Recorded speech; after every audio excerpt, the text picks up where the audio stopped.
Hey, come in. I know it's late, and I know you're tired, even if your mind refuses to settle. So let's take a moment together. 5 stories, told softly, just enough to keep the darkness from feeling too empty. The rain outside will do the rest. It always does. Story 1. The neighbor who always stood in his window at 3 a.m. Insomnia is a strange kind of curse. You don't realize how much of the world exists in those hours between midnight and dawn until you're forced to live in them. The quiet that settles over a city at 2 a.m., the way streetlights seem brighter when there's no one around to compete with them, the particular loneliness of being awake when everyone else is asleep. I got to know all of it intimately in the months after my divorce. I was 32 when I moved into the Hartwell Apartments, one of those mid-rise complexes built in the 70s, all brown brick and narrow balconies and windows that rattled when the wind picked up. My unit was on the 4th floor, facing the interior courtyard, a square of dying grass and concrete benches that nobody ever used. Across the courtyard, maybe 40 feet away, was the mirror image of my building. Same brown brick, same narrow balconies, same rattling windows. Same view into each other's lives. I didn't mind at first. Most of my neighbors kept their curtains drawn, and the few who didn't seemed to operate on normal schedules. Lights on in the evening, off by 11, the building settling into sleep while I sat up watching bad movies and waiting for exhaustion to finally claim me. The sleep problems had started during the marriage, gotten worse during the separation, and become unbearable after the papers were signed. My doctor gave me pills that didn't work and advice I didn't follow. My therapist said it was anxiety manifesting physically, that my brain was stuck in fight or flight mode, that I needed to address the underlying trauma before my body would let me rest. Easy for her to say. She probably slept 8 hours a night. So I developed routines to fill the empty hours, made elaborate meals at midnight because cooking was the one skill I'd retained from my previous life. Read books I'd been meaning to read for years, took up the guitar badly until a neighbor complained about the noise, and sometimes, when I couldn't focus on anything else, I'd just sit by my window and watch the courtyard, letting my mind drift in that strange, half-awake state that wasn't quite sleep, but wasn't quite consciousness either. That's how I first noticed him. Building C, 4th floor, the unit directly across from mine. I'd assumed it was empty. I'd never seen lights on, never seen movement, never noticed any signs of habitation at all. But one night in early March, somewhere around 3 a.m, I glanced across the courtyard and saw a figure standing in the window. Just standing there, motionless, a dark shape against darker glass. I squinted, trying to make out details. Male, I thought, based on the build. Tall, or maybe just thin in a way that created the illusion of height. He wasn't doing anything, not looking at his phone, not holding a drink, not engaged in any of the activities that might explain why someone would be standing at their window at 3 a.m. He was just there, still, facing my direction.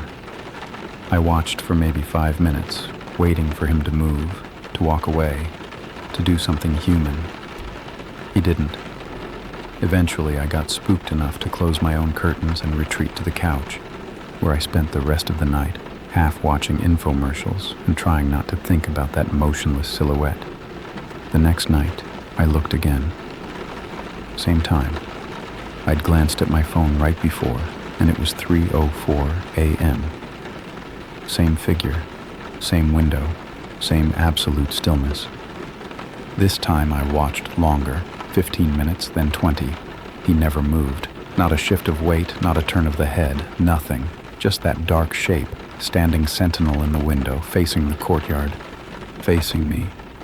I told myself it was a mannequin, some weird decoration, a Halloween prop that had never been taken down, a dressmaker's dummy positioned unfortunately close to the glass.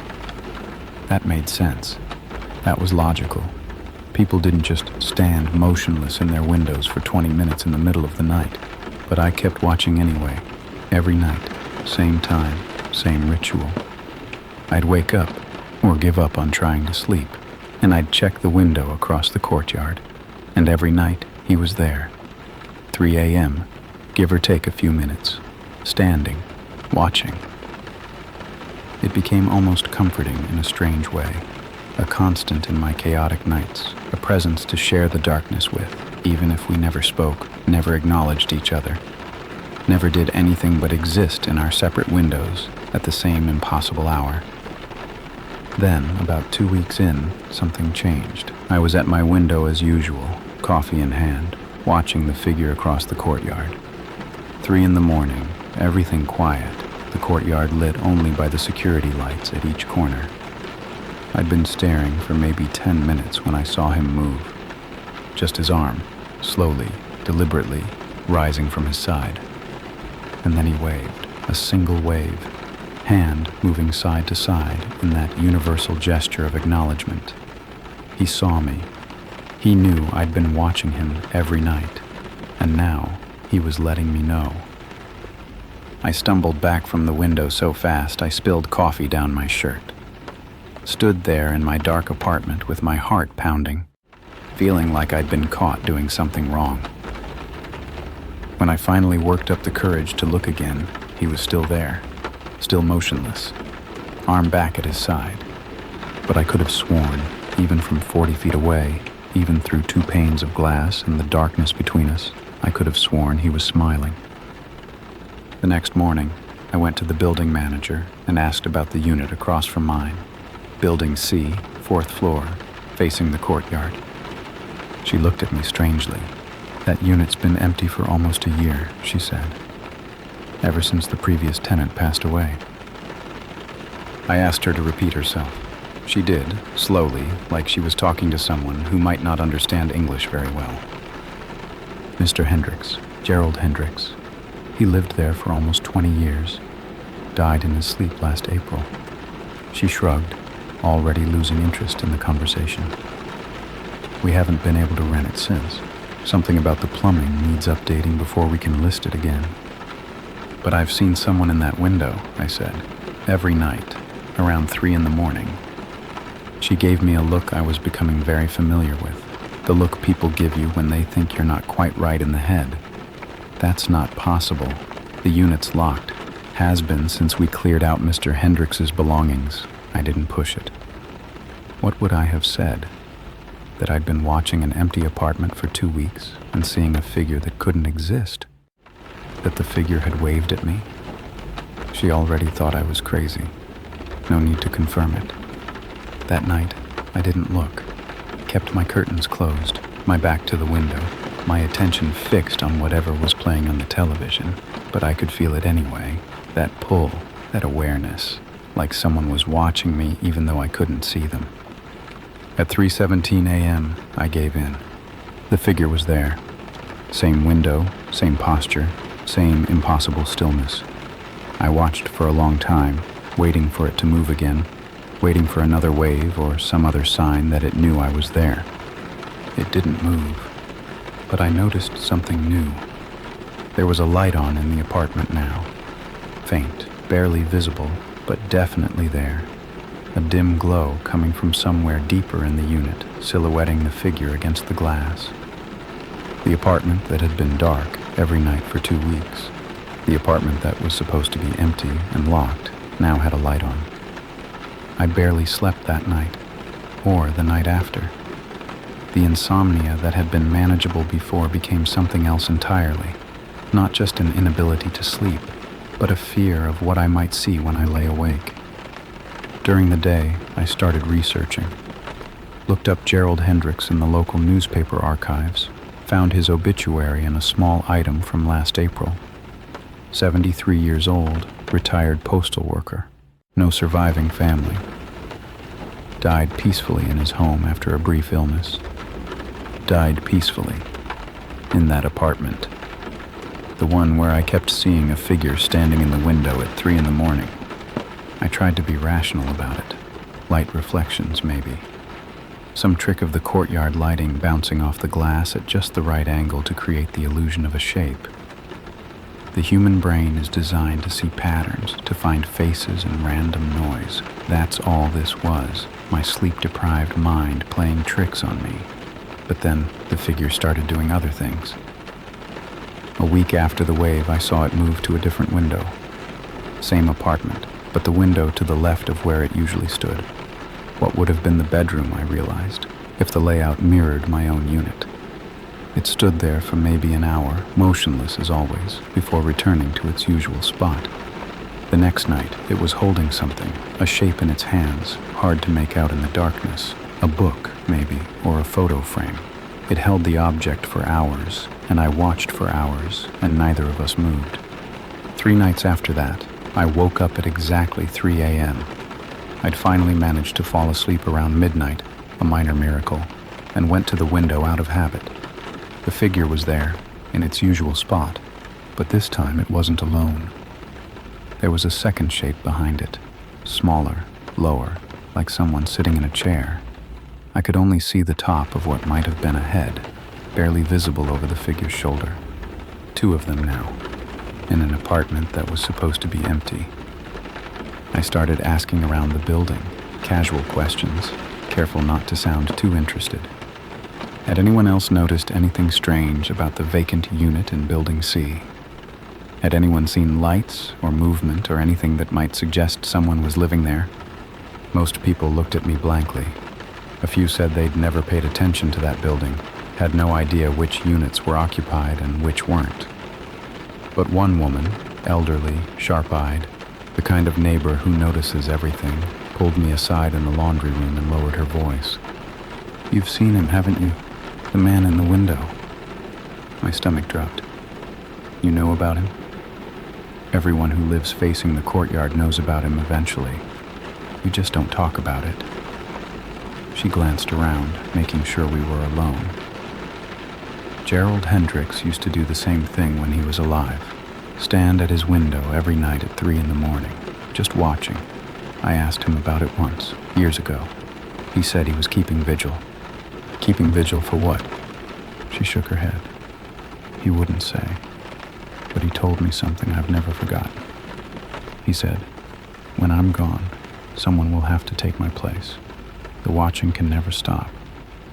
A chill ran down my spine. What does that mean? I don't know, but I stopped looking at that window a long time ago, and I suggest you do the same. She picked up her laundry basket, started toward the door, then paused. "One more thing.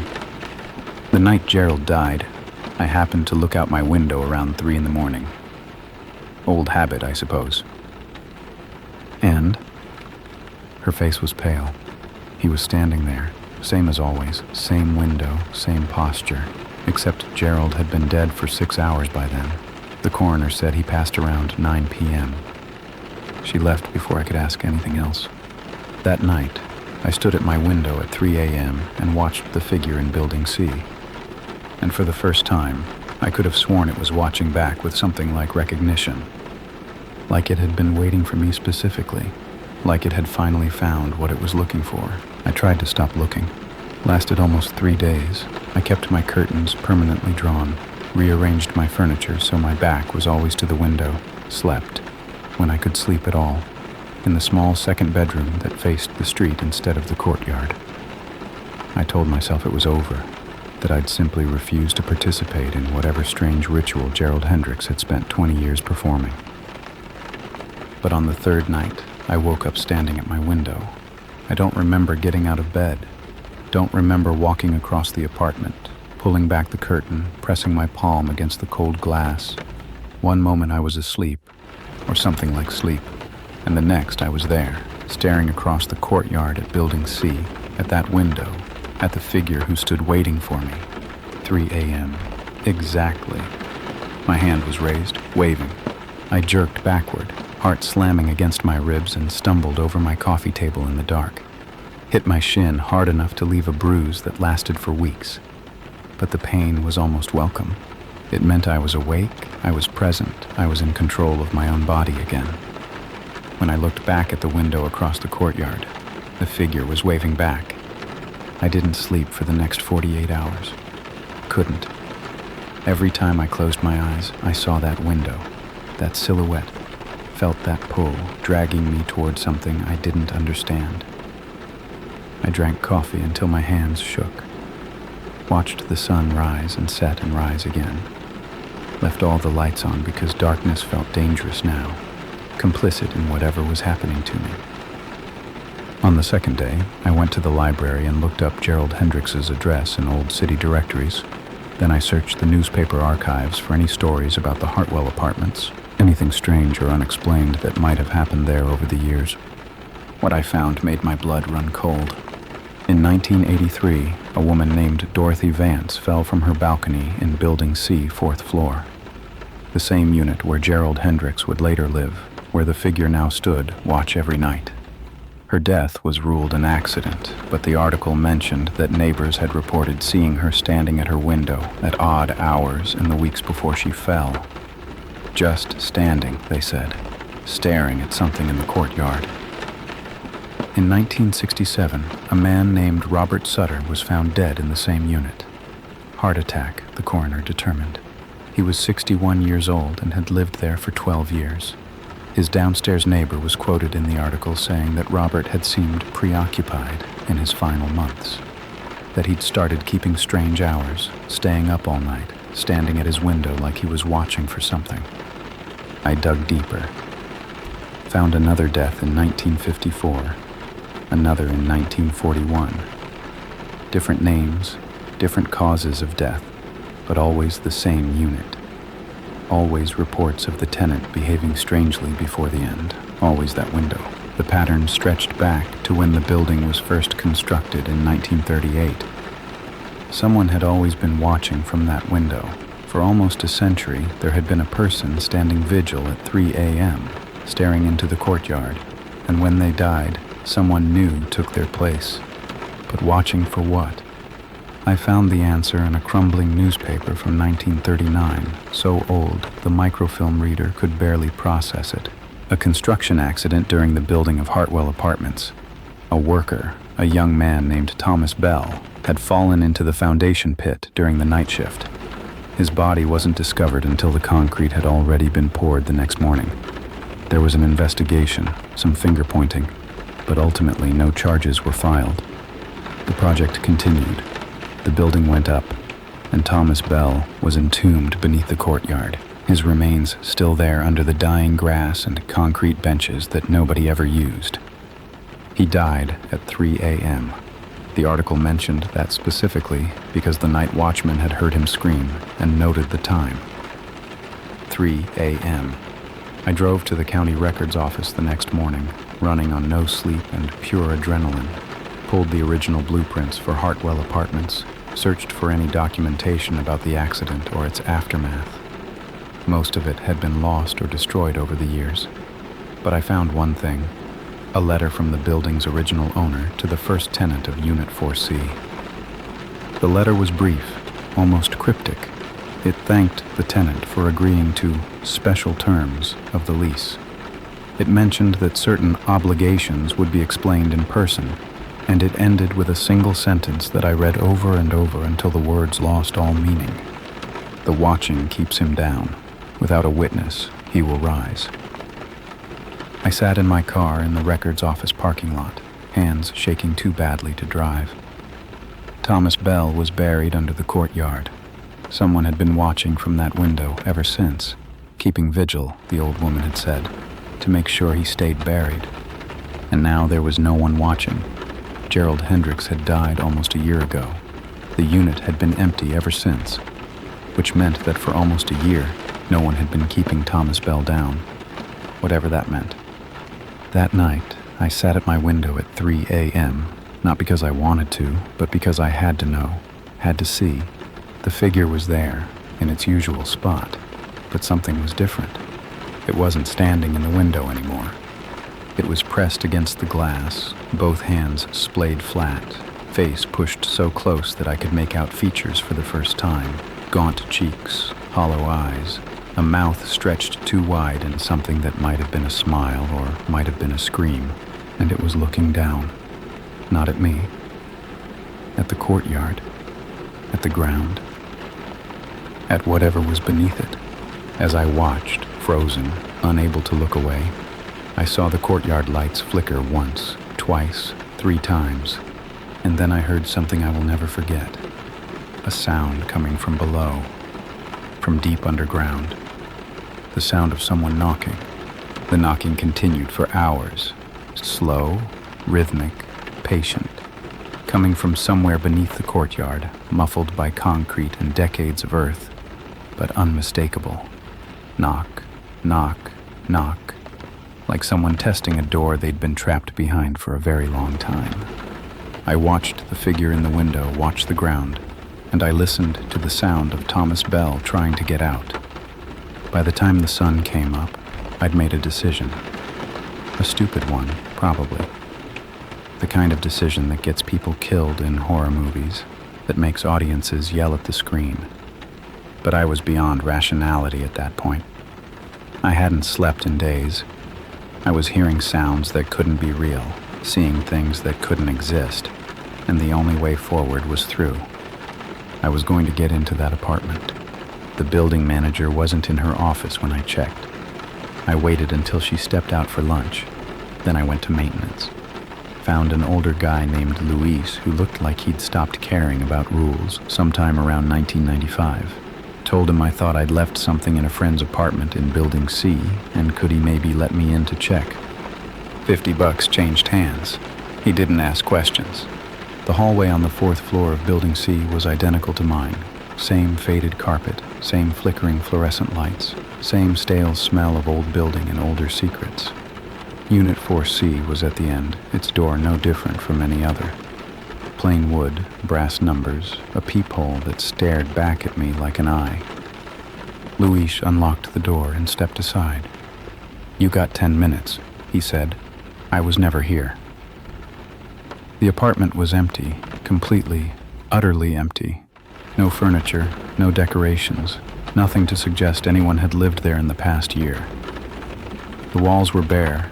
The carpet showed vacuum lines from a recent cleaning, and the air had that stale, sealed quality of spaces that haven't been opened in a long time. But the window was different.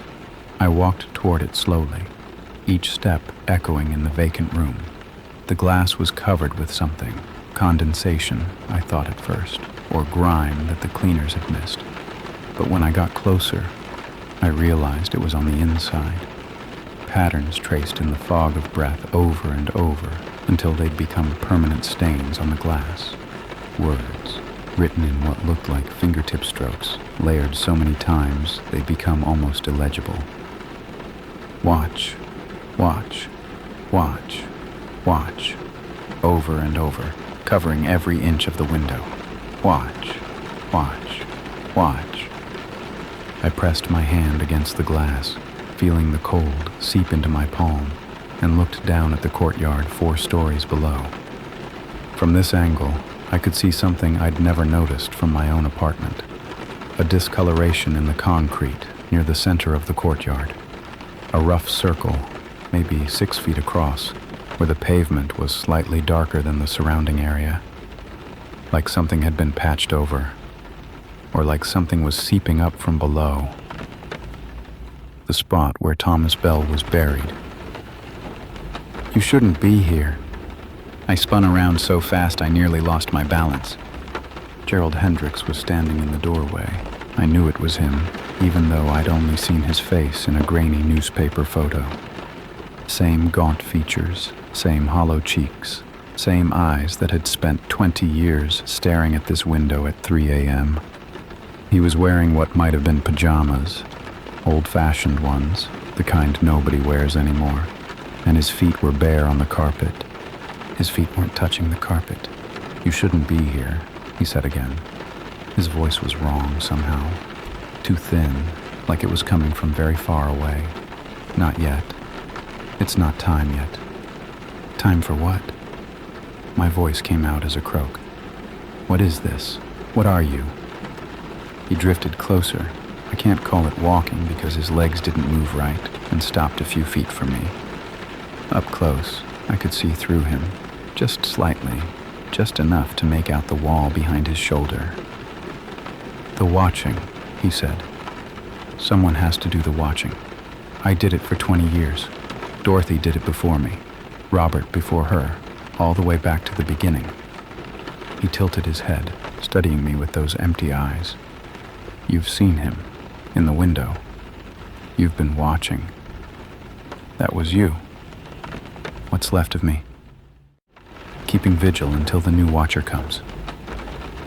His transparent hand gestured toward the window, toward the words scratched into the glass 1,000 times. He's getting stronger. Every night without a witness, he gets closer to the surface. If he rises... What happens if he rises? Gerald's face twisted into something that might have been grief.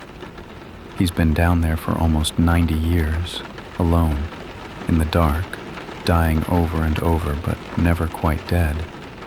The thin voice cracked. What do you think happens when something like that finally gets out? The knocking sound started again, louder now, closer. I could feel it through the soles of my shoes, a vibration traveling up through 4 floors of concrete and steel. You have to take my place, Gerald said. You're the only one who can see me now, the only one who's looked long enough to understand. He reached for me with those translucent hands. Please, I'm so tired. I've been watching for so long. Just let me rest. I backed away until I hit the window, the cold glass pressed against my spine.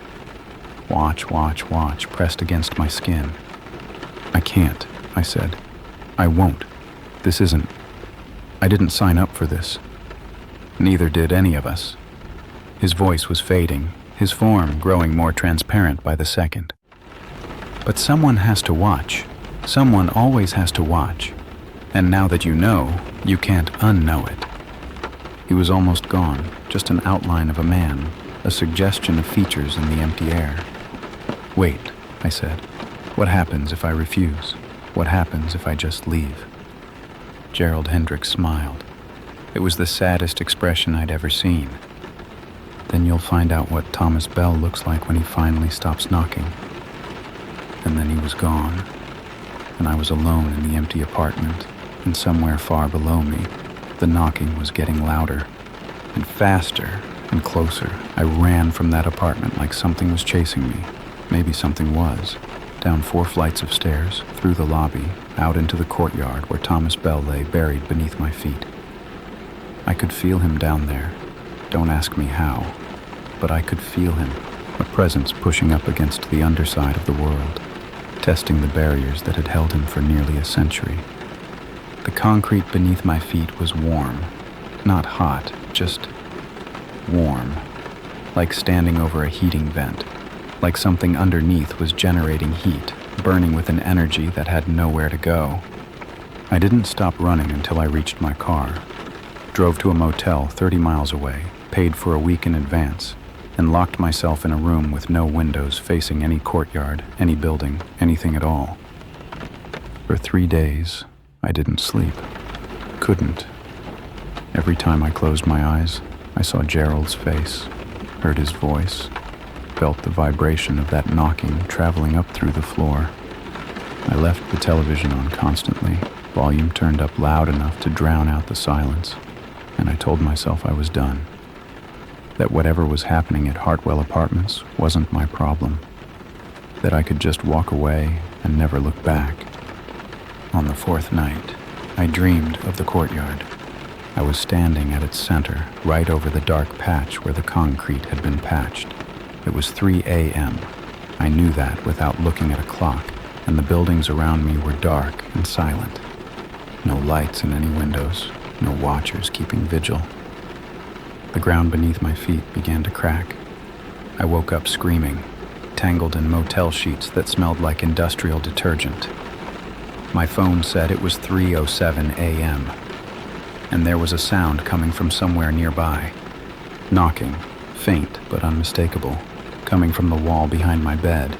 I checked out of the motel before sunrise and drove back to the city. Not to my apartment. I couldn't face that, not yet. But to the library, where I spent another day digging through archives, looking for anything that might help me understand what I was dealing with. What I found was a pattern. Every time a watcher died without a replacement, strange things happened at Hartwell Apartments. Unexplained sounds, cracks appearing in the courtyard, residents reporting nightmares, sleepwalking, the feeling of being watched from below. In 1967, after Robert Sutter died and before the next watcher took his place, 3 residents reported seeing a figure standing in the courtyard at night.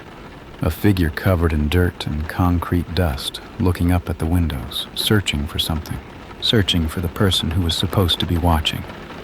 The incidents stopped as soon as someone new took up the vigil. Every time, without fail. The pattern was clear, stretching back decades. Someone watches, Thomas Bell stays buried. No one watches, Thomas Bell starts to rise. I went back to my apartment that evening. I don't know why, exactly. Maybe I was tired of running. Maybe I wanted to see if any of it had been real, if the knocking would start again when I got close. Maybe some part of me had already made the decision and just hadn't admitted it yet. The courtyard was quiet when I crossed it. No warmth radiating up from below, no cracks in the concrete that I could see, just dying grass and empty benches and the security lights humming at each corner. I took the elevator to the 4th floor, walked down the hall to my apartment, opened the door and stepped inside, and stopped. Someone had been here while I was gone. I could tell immediately. Things had been moved, just slightly, in ways that might have been my imagination but weren't. The curtains I'd left drawn were now open. My chair had been pulled to the window, positioned to face the courtyard. And on the windowsill, placed carefully where I couldn't miss it, was a note. Handwriting I'd seen before. Thin and spidery, written by a hand that wasn't quite solid anymore. Thank you for coming back. The watching starts tonight, 3 a.m. Don't be late. He's so close now. Please, keep him down. Keep us all safe. I should have burned that note. Should have packed my things and moved across the country, changed my name, started a life somewhere far away from Hartwell Apartments and Thomas Bell and the window where Gerald Hendricks had stood for 20 years. Instead, I sat down in the chair by the window and waited for 3 a.m. That was 8 months ago. I haven't missed a night since. Every night, 3 a.m., I stand at my window and I watch the courtyard. I watch the dark patch of concrete where Thomas Bell lies buried. I watch, and I wait, and I keep him down. I don't know how it works. Don't know why witnessing something can have power over it. Why being seen can keep a dead man trapped beneath the earth. But I've felt him testing the boundaries, especially on nights when I'm tired, when my attention wanders. The concrete gets warm, the lights flicker, and from somewhere far below, I hear knocking. But as long as I watch, he stays down. As long as someone is witnessing, the prison holds. Some nights, when rain drums against my window and the courtyard is slick and shining under the security lights, I almost find it peaceful. Gerald was right. There's something meditative about the watching, something that quiets the noise in my head, fills the empty hours that insomnia had already claimed. I've stopped looking for a way out, stopped hoping someone else will take my place. This is my life now, and it will be my life until I die. And then I'll have to find someone like me. Someone who can't sleep. Someone who sees too much. Someone who looks when they shouldn't. Someone to watch after I'm gone. Because the watching can never stop. And every night at 3 a.m., when I stand at my window and look down at that dark patch of earth, I swear I can see something looking back. Waiting. Patient. Knowing that sooner or later, someone will blink. And when they do, Thomas Bell will finally come home. Story 2, my location. History showed places I've never been. I found out by accident. That's the thing that still gets me. If I hadn't been trying to prove my boyfriend wrong about which restaurant we'd gone to for my birthday, I never would have known. I would have kept living my normal life, sleeping my normal sleep, completely unaware that according to my phone, I was living 2 lives at once. The argument was stupid, the way all arguments between couples who've been together too long become stupid. He said we'd gone to that Italian place on 5th Street. I said no, it was the one downtown, the one with the brick walls and the candles that dripped wax all over the tablecloths. He was so confident, so sure of himself, that I pulled up my Google Maps timeline just to prove him right or wrong. I was 26 years old, and I'd never once looked at my location history before that night. The restaurant was there, the downtown one, I'd been right, tagged neatly on April 15th, 7:47 p.m. I showed him, he rolled his eyes, we moved on. But something made me keep scrolling. Curiosity, maybe, or that same impulse that makes you read your old text messages or flip through photos you forgot you'd taken. That's when I saw it. April 15th, 3:22 a.m. A location pin dropped on a street I didn't recognize, somewhere on the south side of the city. I'd been there, according to my phone, for almost 40 minutes. I hadn't been anywhere at 3:22 a.m. on April 15th. I'd been asleep in my apartment, same as every other night. My boyfriend had stayed over. I remembered that clearly because he'd hogged the blankets and I'd woken up cold around 4. I'd definitely been in bed.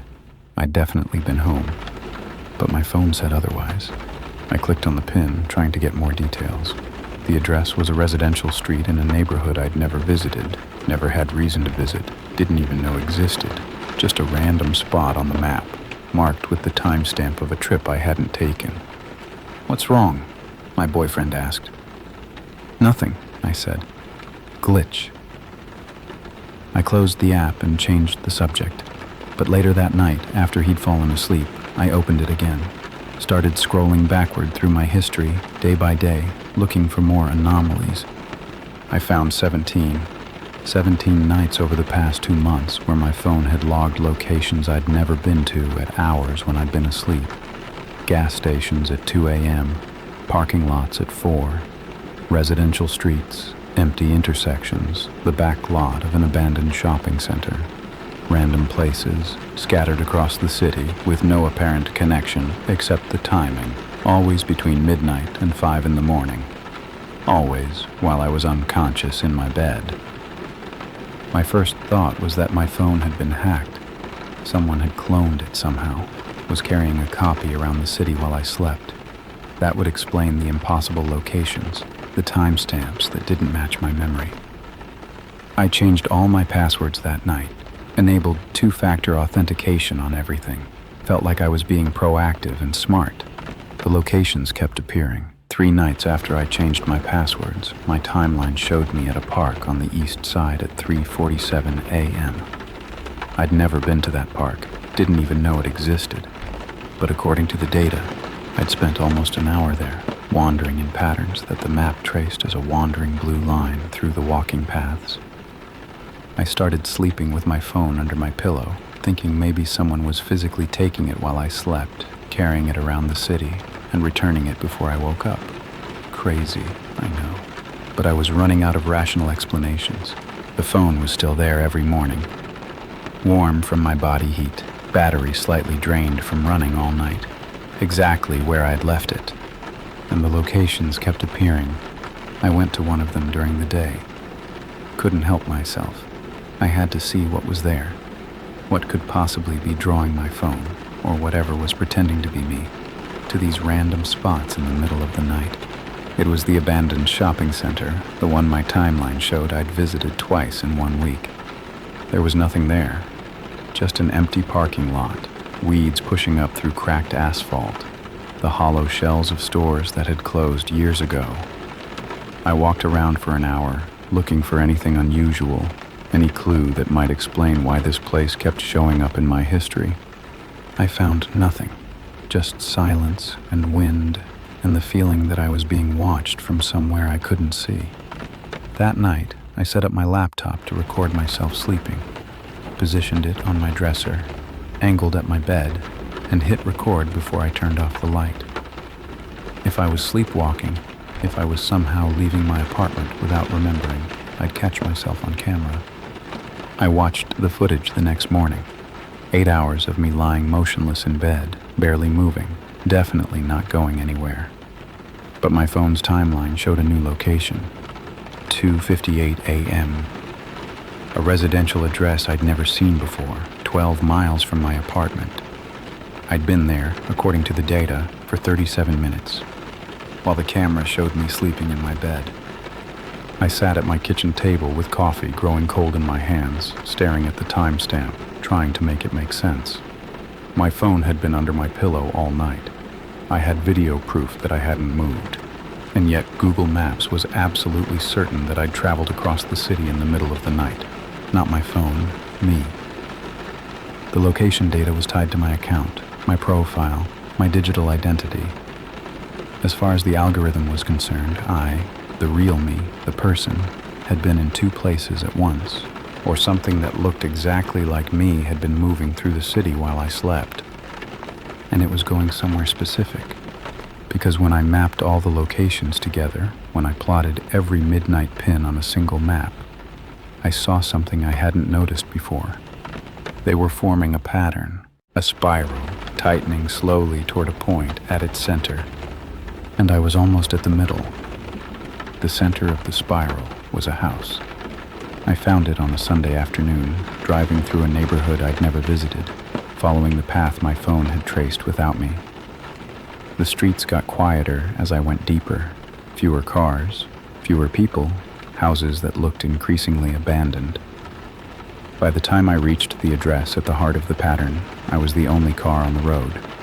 It was a small Cape Cod, maybe built in the 50s, with faded blue siding and windows that reflected the gray sky like cataracts. The lawn was overgrown, the mailbox rusted, the front porch sagging in a way that suggested nobody had stood on it in years. Condemned, probably, forgotten. But according to my location history, I'd been circling this house for 2 months, getting closer every night, tightening the spiral, approaching it the way a predator approaches prey, or the way prey approaches a trap. I sat in my car for almost an hour, watching the house, waiting for something to happen. Nothing did. No movement behind those clouded windows, no sign of life or unlife or anything at all. Just a dead house on a dead street under a sky that couldn't decide if it wanted to rain. I drove home without getting out of the car, told myself that was enough, that I'd investigated, that now I could move on with my life. Changed my phone settings to stop tracking my location. Deleted the Google Maps app entirely. Felt a brief, foolish surge of hope that cutting the data stream would somehow cut the connection. It didn't. 3 nights later, I woke up standing in my kitchen. I don't remember getting out of bed. Don't remember walking down the hall, opening the door, crossing the cold tile in my bare feet. One moment I was asleep, dreaming something I couldn't quite recall. And the next, I was standing at my kitchen window, staring out at the parking lot behind my building. My phone was in my hand. I hadn't brought it with me, couldn't have, since I'd started leaving it in my nightstand drawer with location services disabled. But there it was, screen glowing, Maps app open. The blue dot that represented my location was moving. I watched it slide across the screen, tracing a path through streets I recognized, heading south, heading toward the center of the spiral. The dot moved steadily, confidently, like someone who knew exactly where they were going. But I was standing still, frozen in my kitchen, watching myself travel somewhere I wasn't. The dot stopped at the blue house, stayed there for exactly 37 minutes. I timed it, and then began moving again, retracing its path back toward my apartment. When it reached my building, when the blue dot settled over my address, I felt something shift in the air around me, like something had just walked through my front door. I didn't sleep for the rest of that night, sat on my couch with every light on, watching the shadows in the corners, listening to rain tap against my windows. Nothing happened. The apartment stayed empty, but I couldn't shake the feeling that I wasn't alone, that something had followed the blue dot home and was now sitting just outside my field of vision, watching me the way I'd been watching that house. The next morning, I called in sick to work and went to see a doctor. Described my symptoms, the sleepwalking, the disorientation, the impossible things my phone was showing me, and tried not to sound as crazy as I felt. She ran some tests, checked my blood pressure, shined a light in my eyes. Everything came back normal. Stress can cause unusual sleep patterns, she said. Have you been under a lot of pressure lately? I laughed. Couldn't help it. She prescribed me sleeping pills and suggested I see a therapist. I filled the prescription but never took the pills. Something told me that being drugged unconscious would only make things worse. I started researching the house instead. Pulled property records at the county clerk's office, searched newspaper archives, dug through everything I could find about that address at the center of my spiral.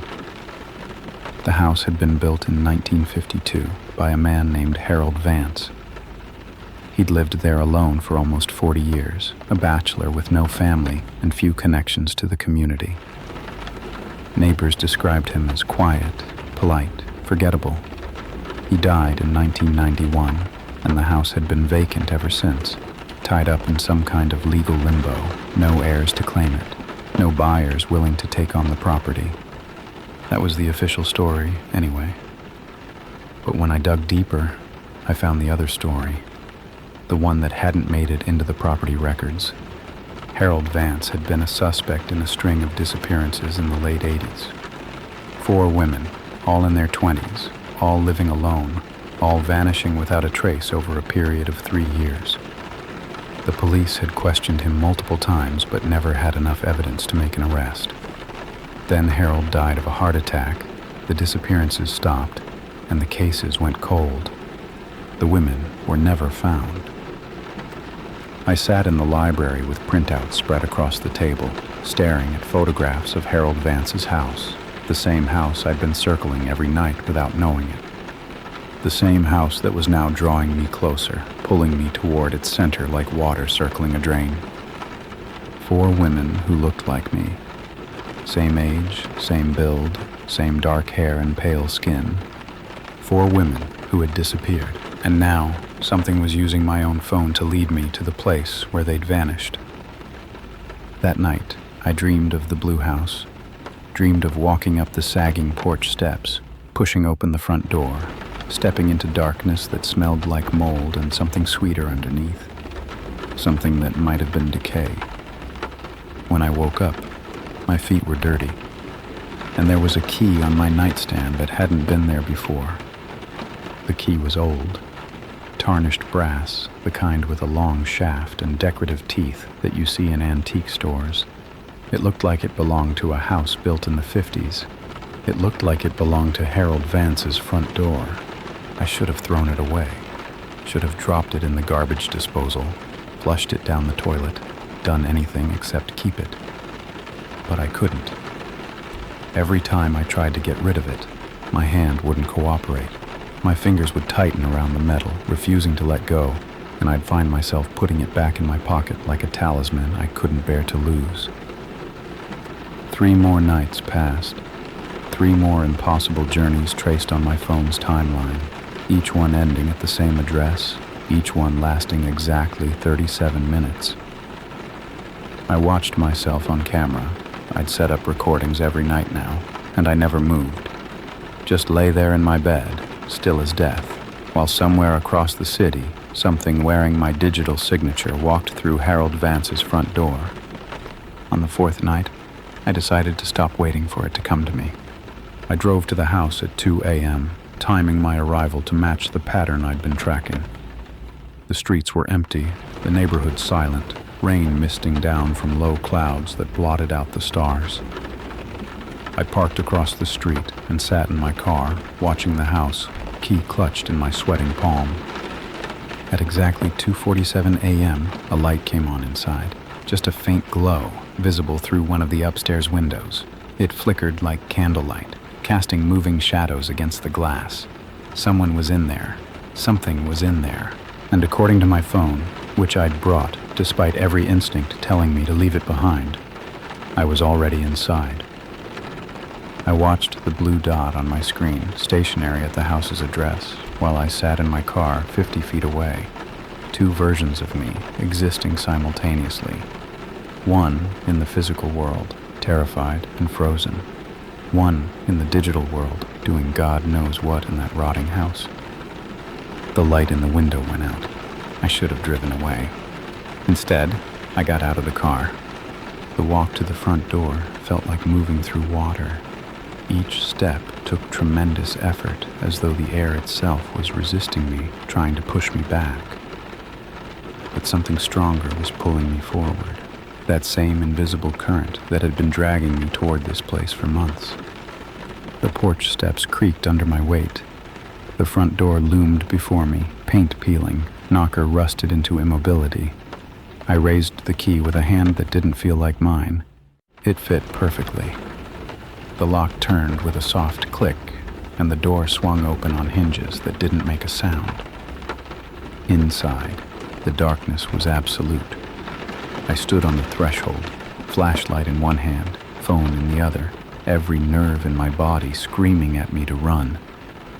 The smell hit me first, mold and dust and something underneath, something organic, something wrong.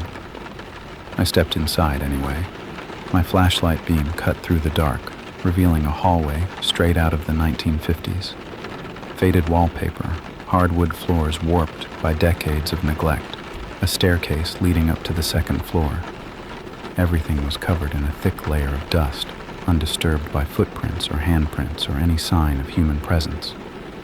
Except the dust on the floor showed a path, a trail worn into the grime by repeated passage, leading from the front door to the staircase and up into the darkness above. Someone had walked this route many times. Recently, I followed the path. The stairs groaned with each step, loud enough to wake the dead, if there were any dead here to wake. At the top, the hallway branched left and right. The worn path went left, toward a door at the end of the corridor. The door was closed, but light leaked from beneath it. That same flickering glow I'd seen from outside. I walked toward it, pushed it open. The room beyond had been a bedroom once. Now it was something else. Candles covered every surface, dozens of them, maybe hundreds, melted into pools of wax on the dresser, the nightstand, the floor. Their light danced across walls covered in photographs, hundreds of photographs, overlapping, layered, covering every inch of available space. All of them were pictures of me leaving my apartment, me at the grocery store, me walking to work, sitting in my car, sleeping in my bed. Photos taken from distances that suggested telephoto lenses, from angles that suggested someone had been following me for months without my knowledge. And in the center of the room, on a bed with a bare mattress stained by something I didn't want to identify, was a woman. She was sitting up, watching me with eyes that reflected the candlelight like mirrors. Her hair was dark, like mine. Her build was slight, like mine. Her face was my face, not similar, identical. Every feature, every freckle, every curve and angle. She was me, sitting on that rotting bed, wearing clothes I recognized from my own closet. "You're finally here," she said, with my voice. "I've been waiting so long." I couldn't move, couldn't speak, could barely breathe as she rose from the bed and walked toward me, her movements too fluid, too graceful, like something pretending to be human and not quite getting it right. "We've been practicing," she said, "learning how to be you. Every night we wear your skin a little longer, walk your streets, breathe your air, touch your things." She was close now, close enough that I could see my own eyes staring back at me from her face. "Soon, we won't need you at all." Behind her, in the shadows at the edges of the room, I saw movement. Other figures. Other women. 4 of them, standing perfectly still, watching with eyes that didn't blink. The ones who had disappeared. The ones who had never been found. And now I understood why. They hadn't been killed. They'd been replaced. I ran. Didn't think, didn't plan. Just turned and bolted down that hallway like my life depended on it. Because it did. Behind me, I heard laughter, my own laughter, bright and musical, the laugh my boyfriend always said he loved, and the sound of footsteps that matched mine exactly. The stairs were a blur. I took them 2 at a time, nearly fell, caught myself on the banister and kept going. The front door was still open, rain blowing in, and I launched myself through it like a swimmer breaking the surface of black water. Something grabbed my ankle. I hit the porch hard, chin cracking against rotting wood, tasting blood where I'd bitten my tongue. Fingers wrapped around my leg, cold fingers, impossibly strong, and started dragging me backward. "Don't go," the thing said, still using my voice but wrong now, distorted, like a recording played at the wrong speed.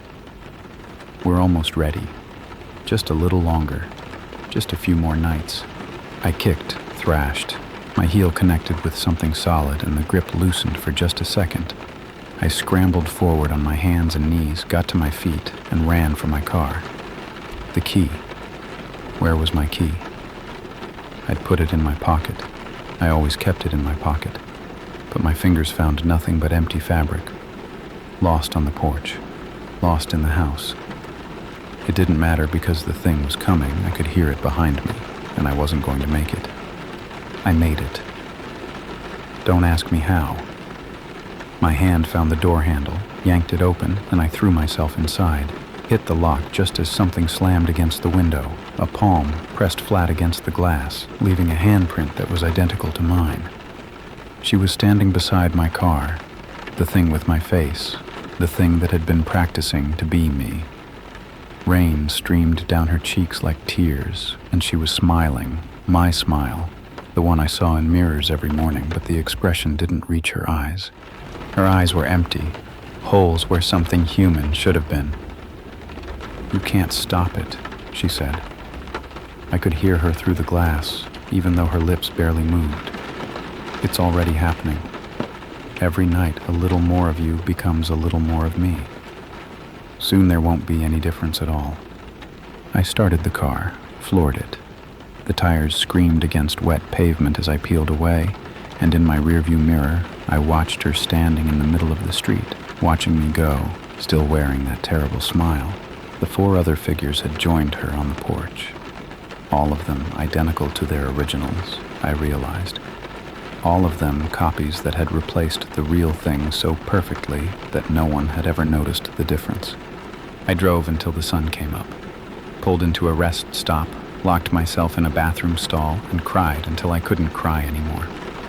Then I called my boyfriend. "Hey, babe." His voice was warm, sleepy, completely normal. "Where are you? I woke up and you were gone." "I need you to listen to me," I said. "Something's happening. Something's been happening for months. I know this is going to sound crazy, but please, slow down. What's wrong? You sound upset." I told him everything, the locations, the spiral, the house, the thing that looked exactly like me. I talked until my voice was hoarse, until I'd emptied out every detail I could remember, until there was nothing left but silence on the other end of the line. "Okay," he said finally. "I'm coming to get you. Just stay where you are, okay? Send me your location."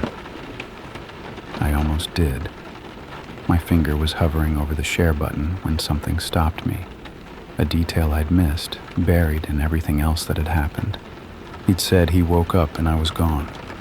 But I'd left while he was at his own apartment. He hadn't stayed over last night. I remembered specifically, we'd had a small argument. He'd gone home around 10. I'd fallen asleep alone. "What did we fight about?" I asked. "Last night, before you left." A pause. Just a heartbeat too long. "What do you mean? I didn't leave. I was there all night."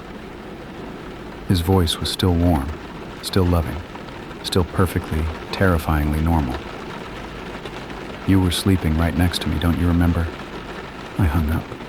My hands were shaking so badly I could barely hold the phone. He was lying.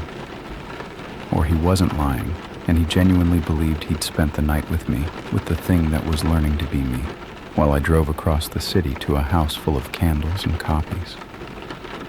The replacement had already started.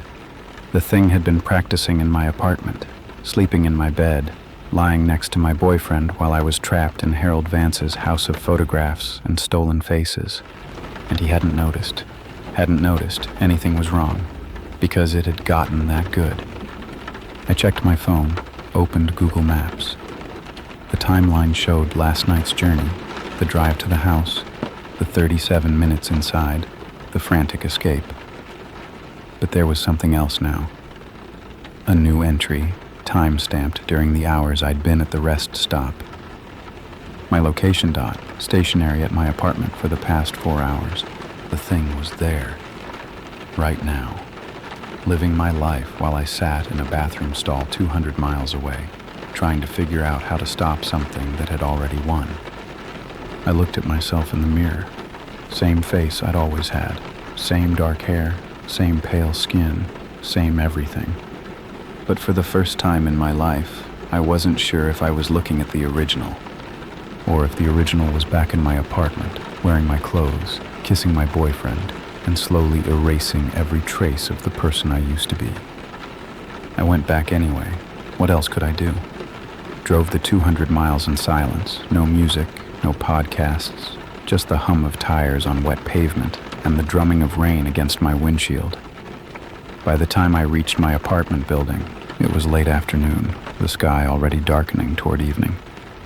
My parking spot was taken. My car, my other car, the one I'd left behind when I took the one I was driving now, sat in its usual place, exactly where I always parked it. Except I was in my car, which meant that car belonged to her.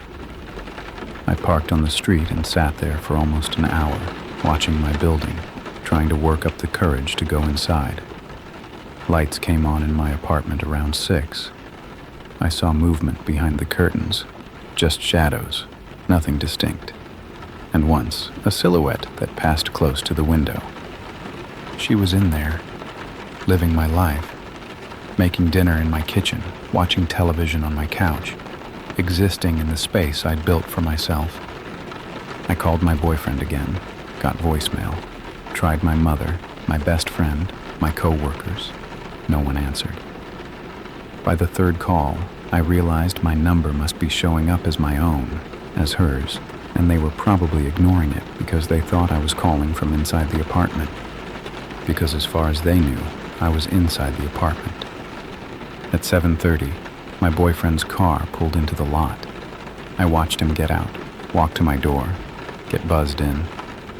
A few minutes later, the silhouette in my window was joined by another. They moved together, embraced, became one shadow against the curtains. He couldn't tell the difference. Nobody could. I spent that night in my car, parked 3 blocks away, too afraid to leave, but too afraid to stay close. The rain came down harder as the hours passed, drumming on the roof, streaming down the windows, turning the world into a watercolor blur of streetlights and shadows. At 3 a.m., I checked my phone. The location history showed me at my apartment. Stationary, safe at home. But I was in my car, watching the rain, trying to remember details about my own life that might prove I was real. The next few weeks were the worst of my existence. I went to the police, told them someone had stolen my identity, was living in my apartment, had somehow taken over my entire life. They looked at me like I was crazy, made calls to verify my information, came back looking confused. "Ma'am, we contacted the woman at that address. She has identification matching your description. She knows your social security number, your employment history, your medical records." The officer shrugged helplessly. "She says you've been harassing her, that you're an ex-friend having some kind of breakdown." She'd called them first, filed a report, established herself as the real version before I'd even tried. I contacted my family. My mother hung up on me, called me cruel for pretending to be her daughter. My best friend blocked my number. My employer said I'd been let go weeks ago for erratic behavior that had happened while I was standing in a rest stop bathroom, realizing my life had been stolen. The thing in my apartment had spent months practicing, learning. perfecting every detail until she could slip into my existence without leaving a single scene. And somewhere along the way, she'd started erasing me. I'm writing this from a motel room 2 states away. Paid cash, gave a fake name, haven't used a credit card, or logged into any accounts since I realized they were monitoring everything. I don't know how much time I have before they find me, before she finds me. Because that's the other thing I discovered, the thing that keeps me awake at night when the rain is loud enough to drown out everything else. I'm not the first one to run. I found them online, scattered forum posts, deleted social media accounts, fragments of stories that sounded just like mine. People who woke up one day to find their lives had been taken. People who tried to fight back, to prove they were real, to reclaim what was theirs. All of them disappeared eventually. One by one, their posts stopped coming. Their accounts went silent. Their digital footprints just ended. Replaced, I think. Caught and copied and discarded, leaving only the new version behind. I don't know what the things in Harold Vance's house actually are. Don't know if they're ghosts or demons or something older that doesn't have a name. I don't know why they chose me, or how they create the copies, or what happens to the originals when they're no longer needed. All I know is that I'm running out of places to hide. Last night, I checked my location history for the first time in weeks. I'd turned off every tracking feature, disabled location services, done everything possible to stay invisible. My timeline showed me at Harold Vance's house, 3 a.m., 37 minutes. I was asleep in this motel room. I have the footage to prove it. But something wearing my data was back at that house, walking those halls, standing in that room full of candles and photographs, practicing, learning, becoming more like me with every passing night. And I've started to wonder, what if I'm not running from the copy? What if I am the copy, a failed version, a draft that didn't quite work, cast out while the real replacement took my place? What if the thing I saw in that house, the thing with my face and my voice and my empty eyes, was the original me, and I'm just a shadow that doesn't know it yet? I look in the mirror every morning, searching for something that will tell me which one I am. Some sign, some flaw, some proof that I'm real. I never find it. And every night, when the rain taps against my window and the clock creeps toward 3 a.m., I lie awake, wondering if tonight is the night I stop running. The night I finally go back to that house. The night I take my place among the others and let the spiral close around me. Because maybe that's where I've always belonged. Maybe that's the only place any of us belong. In the dark, wearing someone else's face, waiting for the next version to arrive. Story 3, The Man Who Followed Me into the Parking Garage. My mother always told me to carry my keys between my fingers when I walked alone at night. I thought she was being paranoid. Thought she watched too many crime shows, read too many articles about women who disappeared from public places. I'd roll my eyes and say, "Okay, Mom, sure, I'll be careful." But I never actually did it. Until the night I wished I had. I was 24 and working late at a marketing firm downtown. Not unusual, we were in the middle of a big campaign, everyone pulling overtime, and I'd drawn the short straw for the late shift that week. The building emptied out around 7, and by 9 it was just me and the cleaning crew, the hum of fluorescent lights, and the distant rumble of traffic on the street below. I left around 10:30, later than I'd planned, but I'd gotten caught up in revisions and lost track of time. The parking garage was attached to the building, accessible through a sky bridge on the 3rd floor. I'd parked on level 4 that morning, which meant a short walk through the connector and 1 flight of stairs. I'd done it hundreds of times, never thought twice about it. The sky bridge was empty, which wasn't unusual. The garage was mostly empty too, just a scattering of cars left behind by other late workers, their owners probably still in their offices or already gone home through other exits. My footsteps echoed off the concrete walls, sharp and lonely in the silence. Level 3. Down the stairs to level 4. My car was in the northwest corner, near the elevator bank. I could see it from the stairwell, a silver Civic, one of maybe 6 cars left on the entire floor. That's when I heard the second set of footsteps. I didn't react at first. Other people worked late. Other people parked in this garage. There was nothing unusual about someone else walking through at 10:30 on a Tuesday night. I kept moving, keys in my hand, focused on getting to my car. But the footsteps were matching mine. Exactly. When I sped up, they sped up. When I slowed down, they slowed down. And they were getting closer. I glanced over my shoulder, trying to make it look casual. A man, maybe 40, maybe older, wearing a dark jacket and jeans. Average height, average build, nothing distinctive about him at all. He was about 50 feet behind me, walking in my direction, looking straight at me. Not past me, not at his phone. At me. I turned back around and walked faster. My car was maybe 100 feet away. I could see the trunk, the bumper sticker my roommate had put there as a joke. I just had to get there, get inside, lock the doors. The footsteps behind me got faster too.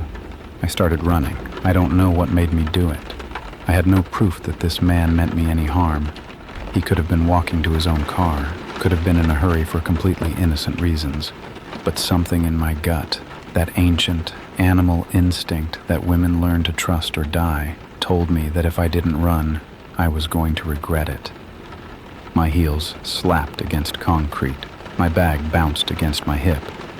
I could hear him behind me, his footsteps breaking into a run as well, the pretense of normalcy finally abandoned. I reached my car, yanked the door open, threw myself inside. Hit the lock button just as he reached the driver's side window. He didn't try to open the door, didn't pound on the glass or scream threats. He just stood there, inches from my window, looking down at me with an expression I'll never forget. Calm, patient, almost amused. Like this was a game, and he had all the time in the world. I fumbled for my phone, started dialing 911. He watched me do it, watched me raise the phone to my ear, watched me stammer out my location to the dispatcher. And then, slowly, he smiled. "Next time," he said. I could hear him through the glass, muffled but clear. "Next time, you won't make it." He walked away before the police arrived, disappeared into the stairwell, footsteps echoing up toward the higher levels, and by the time the officers got there to take my statement, he was gone. They took it seriously, I'll give them that. Searched the garage, checked the security cameras, filed a report. But the cameras on level 4 had been malfunctioning for weeks, something about water damage to the wiring, and the footage was nothing but static. They had my description, my statement, my shaking hands and tear-streaked face. They had nothing else. "Probably just some creep," the officer said, not unkindly. "They usually don't come back once they know someone's watching." I wanted to believe him. I really did. I took the next day off work. Stayed home with all the doors locked, jumping at every sound, replaying that moment over and over. His face at my window. His smile. "Next time you won't make it. Not if you make it. Not maybe you won't make it. Next time, as if it were already scheduled. As if he already knew there would be a next time, and he was simply waiting for it to arrive." That night, I dreamed about the parking garage, dreamed about running through endless rows of cars, footsteps behind me getting closer and closer, never quite reaching my Civic no matter how fast I ran. I woke up gasping, sheets drenched in sweat, the echo of his voice still ringing in my ears. When I finally worked up the courage to check my phone, I had a notification I didn't recognize. Someone had shared their location with me. The pin was dropped on my apartment building, and the contact name was just 3 words: "See you soon."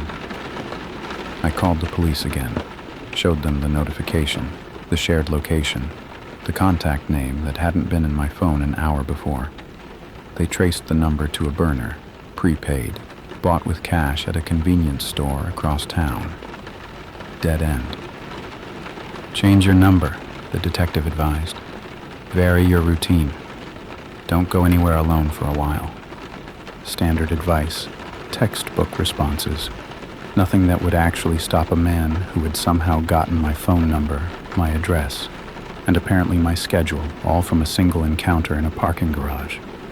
I changed my number anyway, told work I needed to park somewhere else from now on. They gave me a spot in the surface lot, visible from the security desk, better lit and more trafficked. I started leaving before dark, even if it meant taking work home. Installed a deadbolt on my apartment door, then a chain, then a camera that would alert my phone whenever someone approached. For 2 weeks, nothing happened. I started to relax, started to believe the officer had been right, that it was just some creep who'd moved on to easier prey. I went back to my normal schedule, stayed late a few times, even laughed about it with my coworkers. My parking garage stalker, I called him, like he was a minor inconvenience rather than a man who'd chased me through a concrete tomb and promised to finish what he'd started. Then the flowers arrived, a dozen red roses delivered to my office, no card. The receptionist thought it was sweet. Someone has an admirer. And I didn't correct her. Just took the vase to my desk and stared at it, hands trembling, knowing exactly who had sent them. The next day, a box of chocolates. Day after that, a teddy bear. All delivered to my workplace, all without cards, all carrying the same unspoken message. I know where you work. I'm thinking about you. I haven't forgotten. I reported each delivery to the police. They documented everything, added it to my file, told me to keep records, but without a direct threat, without proof of who was sending them, there was nothing they could do. It's not illegal to send someone flowers, the detective said, and I could hear the frustration in his voice. He believed me, I could tell he did, but belief wasn't evidence. Belief didn't give him grounds for an arrest. The gifts stopped after a week. I thought maybe that was the end of it, that he'd made his point and moved on. But I was wrong. He hadn't moved on. He'd just changed tactics. I started seeing him everywhere, not following me, nothing that obvious, nothing I could point to and say there. That's him. He's stalking me. He was just present. Standing across the street when I left for work in the morning, sitting 3 tables away at the coffee shop where I got my lunch, browsing in the same aisle of the grocery store, never looking at me directly, always just at the edge of my vision. Every time I turned to confront him, he was gone. Every time I tried to get a photo, my hands shook too badly to aim. He was a ghost, appearing and disappearing at will, letting me know he was watching without ever doing anything I could prove. My friends thought I was losing it. I'd grab their arms in restaurants, whisper, "He's here, he's right there." And they'd look where I was pointing and see nothing but empty tables, other diners, people who had nothing to do with me. "Maybe you should talk to someone," my roommate said one night. She meant a therapist. She thought the stress was making me see things that weren't there. But I wasn't imagining it. I knew I wasn't, because one night I came home to find a note slipped under my door. No envelope, no signature, just a single sentence in neat handwriting on plain white paper. "I liked your blue dress today. It matches your eyes." I'd worn a blue dress that day, a new one bought over the weekend. I hadn't worn it anywhere except to work and back. He'd been close enough to see the color of my eyes. I stopped sleeping, stopped eating, stopped doing anything except sitting in my apartment with the lights on, curtains drawn, jumping at every sound in the hallway. My performance at work suffered. My boss pulled me aside for a wellness check that felt more like a warning. My roommate moved out, said she couldn't handle my paranoia anymore, couldn't live with someone who triple-checked the locks every night and burst into tears at unexpected noises. I was alone, exactly like he wanted me. The night everything changed was a Thursday in early November. Cold rain, the kind that seeps through your clothes and settles into your bones. I'd stayed late at work, not by choice, but because a deadline had slipped and someone had to fix it. By the time I finished, it was almost 11. The surface lot was empty except for my car. The security guard had gone home hours ago. I stood at the building's exit, staring through the glass doors at the rain-slicked pavement, at the shadows pooling between the light poles, and I knew he was out there, waiting. I could have called a cab, could have asked a co-worker to walk me out, could have done any number of sensible things that might have changed what happened next. Instead, I pulled my keys from my purse, arranged them between my fingers the way my mother had always told me, and stepped out into the rain. If he wanted a next time, I was going to give him one. The rain hit my face like a slap, cold and sharp.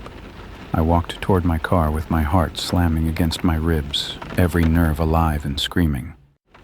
The parking lot lights cast orange pools on the wet asphalt, and between them, darkness gathered thick and absolute. I was halfway to my car when I heard him. I knew you'd come out eventually. He stepped from the shadows beside the dumpster enclosure, maybe 30 feet to my right. Same jacket, same jeans, same patient smile, like we were old friends meeting for coffee instead of predator and prey in an empty parking lot. "You've been making this difficult," he said, walking toward me slowly. "Moving your parking spot, changing your schedule. I had to adjust." I didn't run. Not this time. I planted my feet and faced him, keys clutched in my fist, rain streaming down my face. "Why are you doing this?" He tilted his head, considering the question like it was genuinely interesting. "Because I can. Because no one stops me. Because women like you think you're so careful, so smart, but you always make the same mistakes. The police know about you." "The police," he laughed. "The police have a description that matches half the men in this city. They have some flowers and a teddy bear and a note that could have come from anyone. They have nothing." He was close now, 20 feet, 15. I could see the rain beating on his jacket, the stubble on his chin, the emptiness in his eyes. "This is how it always goes," he said. "I pick someone, I study them. I let them know I'm watching, let the fear build until they can't think straight. And then, when they're alone and exhausted and nobody believes them anymore." He spread his hands. I introduced myself properly. 10 feet. "How many?" I asked. My voice didn't shake. I was proud of that. "How many women?" His smile widened.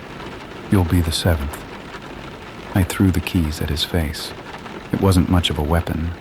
A ring of metal, a few pieces of jagged brass. But he flinched, hands coming up to protect his eyes, and that gave me the second I needed. I ran, not toward my car, not away from him, but sideways, toward the building's emergency exit. I'd propped it open with a rock earlier that evening, just in case something exactly like this happened. He realized what I was doing, a moment too late. I heard him curse, heard his footsteps pounding after me, but I had a head start and desperation pushing me forward. The door was still propped open. I yanked it wide and threw myself inside, kicking the rock away as I went. The door slammed shut behind me, the automatic lock engaging with a heavy clunk. He hit it a second later. I heard the impact through the metal, heard him rattling the handle, heard his voice muffled but furious. "Open the door. Open the goddamn door." I was already running, down the hallway, past the darkened offices, toward the security desk in the main lobby. There was a panic button there. I'd noticed it months ago and never thought I'd need it. I needed it now. The alarm was deafening. Red lights strobing, sirens wailing, the whole building suddenly alive with noise and chaos. I crouched behind the security desk, phone in my hand, 911 already on the line, and I waited. He didn't come inside. The doors were locked, the alarm was screaming, and somewhere in the distance I could already hear sirens approaching. Whatever hunting instinct had driven him this far, it wasn't strong enough to make him walk into a trap. The police found me 20 minutes later, still huddled behind the desk, still clutching my phone like a lifeline. They searched the parking lot, the surrounding streets, every shadow where a man might hide. He was gone. Again. But this time, there was something different. The security camera at the emergency exit had been working. For the first time, the police had footage, grainy, rain-streaked, but clear enough to see his face as he tried to force the door open. Clear enough to run through facial recognition. Clear enough to get a name. Michael Dunn, 43 years old.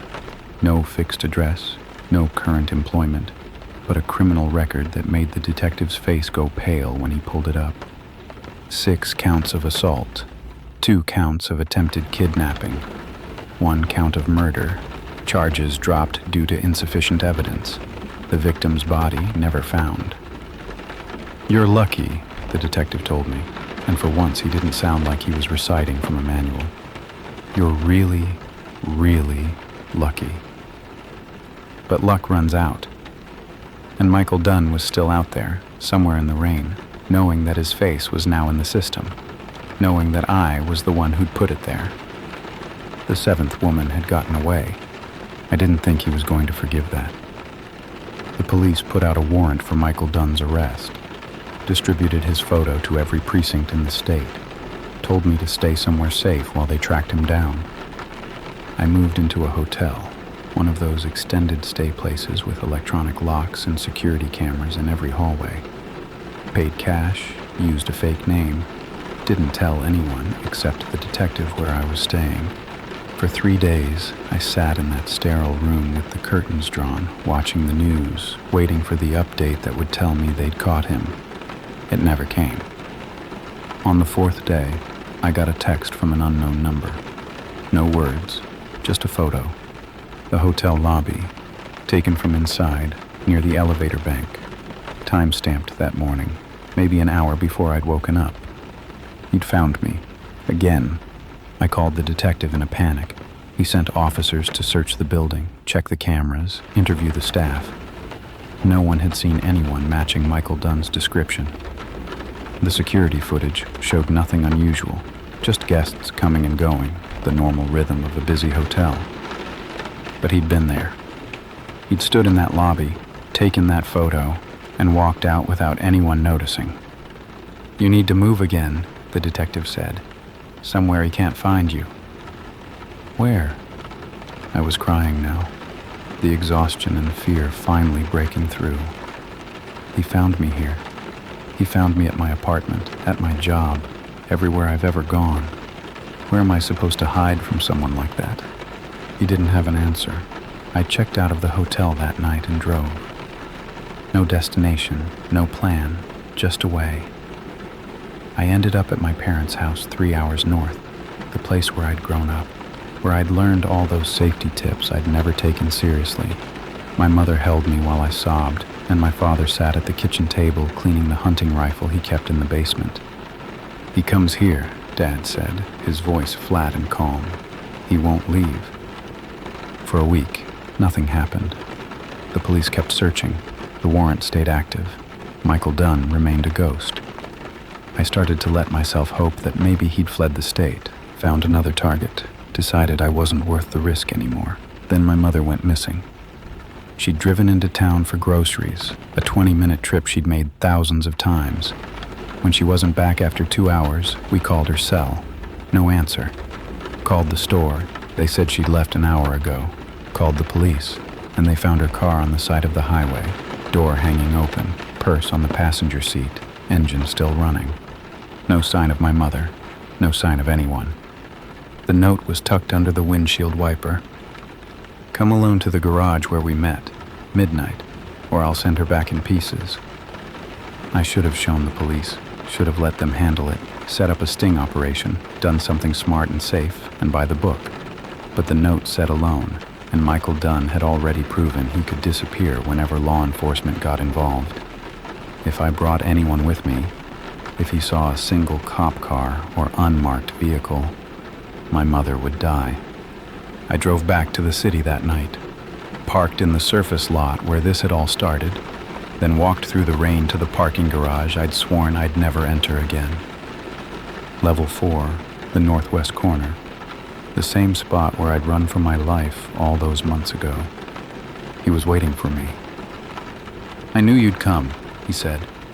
He was standing beside a support pillar, hands in his pockets, that patient smile on his face. You're not like the others. You fight back. I respect that. Where's my mother? Safe. For now. He pushed off the pillar and walked toward me slowly. This was never about her, you know. She's just leverage. A way to make sure you'd finally stop running. What do you want? I told you, I want to introduce myself properly. He stopped a few feet away, close enough that I could see the rain dripping from his hair, the stubble darkening his jaw. The others, they begged, they cried, they made it so easy, but you made me work for it. You made me care.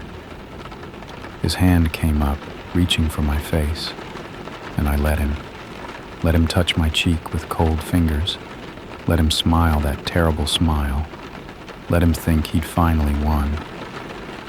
I've been waiting for this, he whispered. You have no idea how long.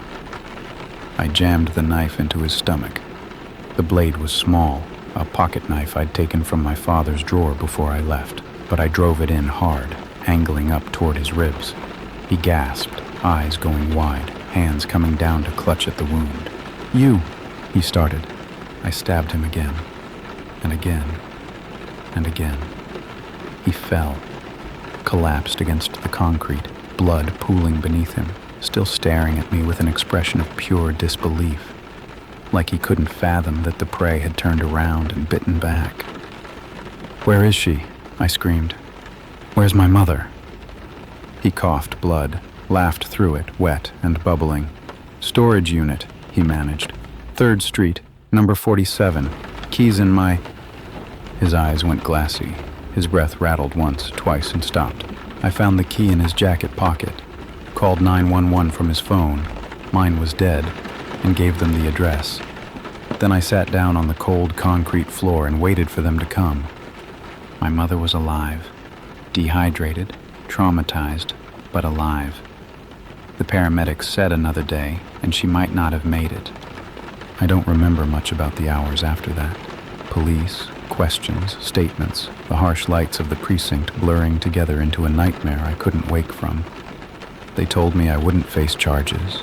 Clear case of self-defense, especially given his record and the kidnapping.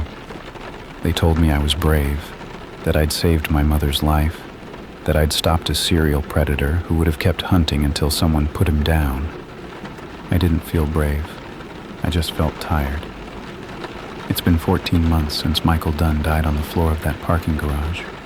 I still see him sometimes, in crowds, in shadows, in the faces of strangers who look at me a second too long.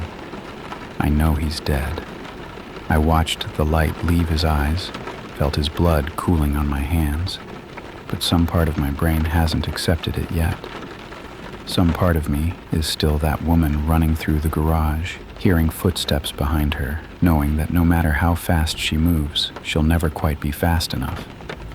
The therapist says that's normal, says trauma rewires your brain, keeps you stuck in survival mode even after the danger has passed. She's given me exercises, techniques, little tricks to calm the panic when it rises. Some of them work, most of the time. My mother recovered, physically at least. She doesn't talk about what happened in that storage unit, the hours she spent tied up in the dark, not knowing if she'd ever see daylight again. We don't talk about a lot of things now. The silence between us is filled with everything we can't say. I quit my job at the marketing firm. Couldn't stand the thought of working late, of walking through empty buildings, of ever seeing that parking garage again. I work from home now, freelance stuff that pays less, but lets me control my own schedule, lets me stay inside when the sun goes down and the world gets dark and dangerous.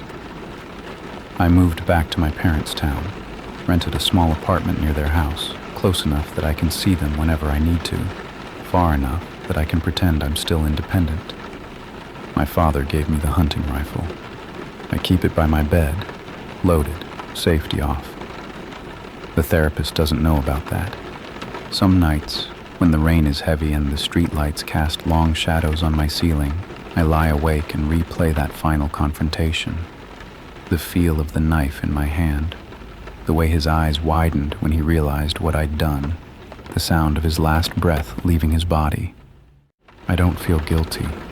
That's what surprises people when I tell them, the few people I've told. They expect me to be haunted by taking a life, to wake up crying from nightmares about his face. But I don't. The only thing I feel when I think about Michael Dunn is a cold, quiet satisfaction. He chose me, hunted me, promised to make me his 7th victim, and in the end, I was the one who walked away. But here's the thing they don't tell you about surviving. It doesn't end, not really. You carry it with you forever, woven into the fabric of who you are, changing the shape of every day that comes after. I still check over my shoulder when I walk to my car, still feel my heart rate spike when I hear footsteps behind me in a quiet place, still sleep with the lights on sometimes, still flinch at unexpected sounds, still feel that primal terror rising in my chest when a man I don't know looks at me for too long. Michael Dunn is dead, but the fear he put in me is still alive. And some nights, in that space between waking and sleep, I wonder about the others, the 6 women who came before me, the ones who didn't fight back, didn't get away, didn't live to tell their stories.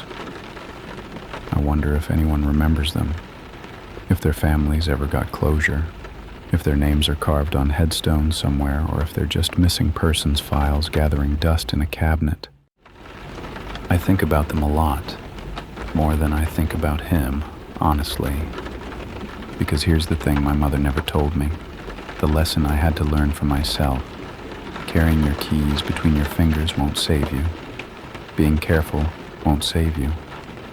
Following all the rules, taking all the precautions, doing everything right, none of it guarantees you'll make it home safe. Sometimes the only thing that saves you is being willing to become the kind of person who fights back, who stops running, who looks the monster in the eye and decides that if someone's going to die tonight, it won't be you. I became that person in a parking garage on a rainy November night. I'm not proud of it. I'm not ashamed of it either. I'm just alive. And every morning I wake up, every breath I take in this body that Michael Dunn wanted to destroy. That's my victory. That's my answer to everyone who thinks women are easy targets, soft prey, victims waiting to happen. We're not. Some of us have knives, and some of us know how to use them.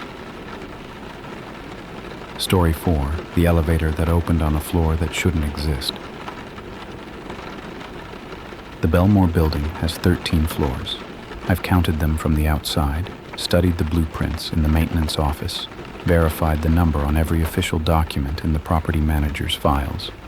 13 floors, basement to penthouse, each one accounted for and mapped and real.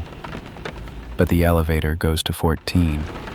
I found out on my 3rd week working night security, back when I still thought this job was boring. 31 years old, recently divorced, taking overnight shifts because they paid better and I couldn't sleep anyway. The Belmore was supposed to be easy money, an old office building downtown, mostly empty after 6 p.m. Nothing to do but walk the floors and watch the cameras and wait for my shift to end. Nobody told me about the elevator. Nobody told me about floor 14. I had to learn that myself, the hard way, on a night when the rain was coming down so hard it sounded like static against the windows. It was a little after 3 a.m. when it happened. I'd been making my rounds, flashlight in hand, radio on my belt, the same path I walked every night through the same empty hallways. The building was quiet, except for the hum of the HVAC system and the occasional groan of old pipes settling in the walls. Normal sounds, familiar sounds, the kind of background noise you stop noticing after a while. I took the elevator from the lobby to the 8th floor. Standard procedure: ride up, walk down, check each level on foot. The elevator was old, one of those brass and wood models from the 1920s that buildings like this kept around for character. It creaked when it moved and shuddered when it stopped and always smelled faintly of oil and something else I could never quite identify. I pressed 8. The doors closed. The car began to rise. And then it didn't stop. I watched the numbers climb on the ancient dial above the door. 1, 2, 3. The car swayed gently as it ascended, cables groaning somewhere overhead. 4, 5, 6. I shifted my weight, already planning my route through the 8th floor, thinking about the podcast I'd listened to during my break. 7, 8. The car kept moving. I frowned, pressed 8 again. Nothing. The dial ticked past 9, past 10, past 11. I jabbed at the buttons, any button, all of them, but the elevator ignored me completely, continuing its slow climb toward the top of the building. 12, 13, and then the dial moved to a number that shouldn't have existed. 14. The elevator shuddered to a stop. The lights flickered once, twice, then steadied, and the doors slid open onto a floor I had never seen before. I didn't step out, not at first. I just stood there, flashlight raised, staring at what lay beyond the threshold. It looked like an office floor, same layout as all the others, a central hallway with rooms branching off on either side, water-stained ceiling tiles, industrial carpet worn thin by decades of foot traffic. But everything was wrong in ways I couldn't immediately articulate. The colors were off, muted and gray like an old photograph. The air that drifted in was cold and stale, carrying a smell like dust and copper and something sweeter underneath. And it was dark, not just dim, dark. My flashlight beam seemed to stop a few feet past the elevator doors, swallowed by a blackness that felt thicker than normal shadow. Hello? My voice came out thin, swallowed by the silence. Anyone there?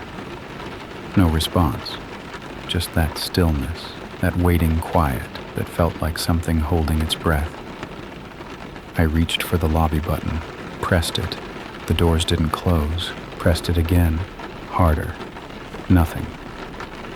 The elevator sat there, doors wide open, as if inviting me to step out into that impossible hallway. I tried the emergency phone next. Dead. Radio, static, thick and impenetrable, like the building itself was blocking the signal. My cell phone showed no bars, which wasn't unusual for the elevator. The shaft was a dead zone on the best of days. But something about seeing that empty signal indicator made my stomach clench. I was trapped. The elevator wouldn't move, wouldn't close, wouldn't do anything except sit there with its doors open onto a floor that shouldn't exist. For almost 5 minutes, I stood at the threshold, flashlight cutting a weak cone of visibility into the darkness ahead. I could see the first few doors on either side of the hallway, closed, unmarked, identical. I could see the carpet, gray and stained, stretching into the black. I could see dust motes floating in my beam, drifting with a slowness that suggested the air hadn't moved in a very long time. And then I saw something else. Movement. At the far end of the hallway, right at the edge of where my light gave out. Just a flicker, a suggestion of shape. There and gone so fast I almost convinced myself I'd imagined it. Almost.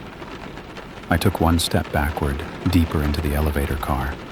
The movement came again, closer this time, I was sure of it. Something shifting in that darkness, something aware that I was watching. Close, I whispered to the elevator. Please close. Please. The doors slid shut. The car dropped so fast my stomach lurched into my throat. The dial spun backward. 14, 13, 12, descending in a rush that felt nothing like the slow climb up. By the time it reached the lobby, I was pressed against the back wall, hands shaking, breath coming in short gasps. The doors opened onto familiar marble floors, familiar brass fixtures, familiar everything.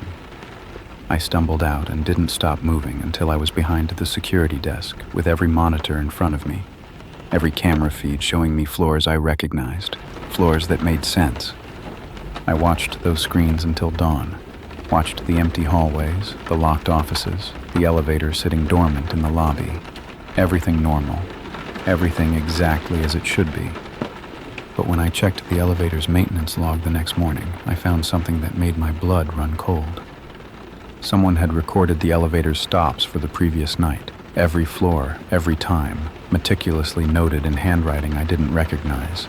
The last entry read, 3:17 a.m., floor 14, doors opened. Passenger declined to exit. Underneath, in the same neat script, a single additional line, he will next time. I told myself it was a prank. Had to be. Some bored maintenance worker messing with the new security guy, rigging the elevator to stop at a fake floor, planting that note to watch me squirm. It was elaborate, sure, but people did strange things when they were stuck in dead-end jobs with too much time on their hands. That's what I told myself. I almost believed it. The next night, I took the stairs.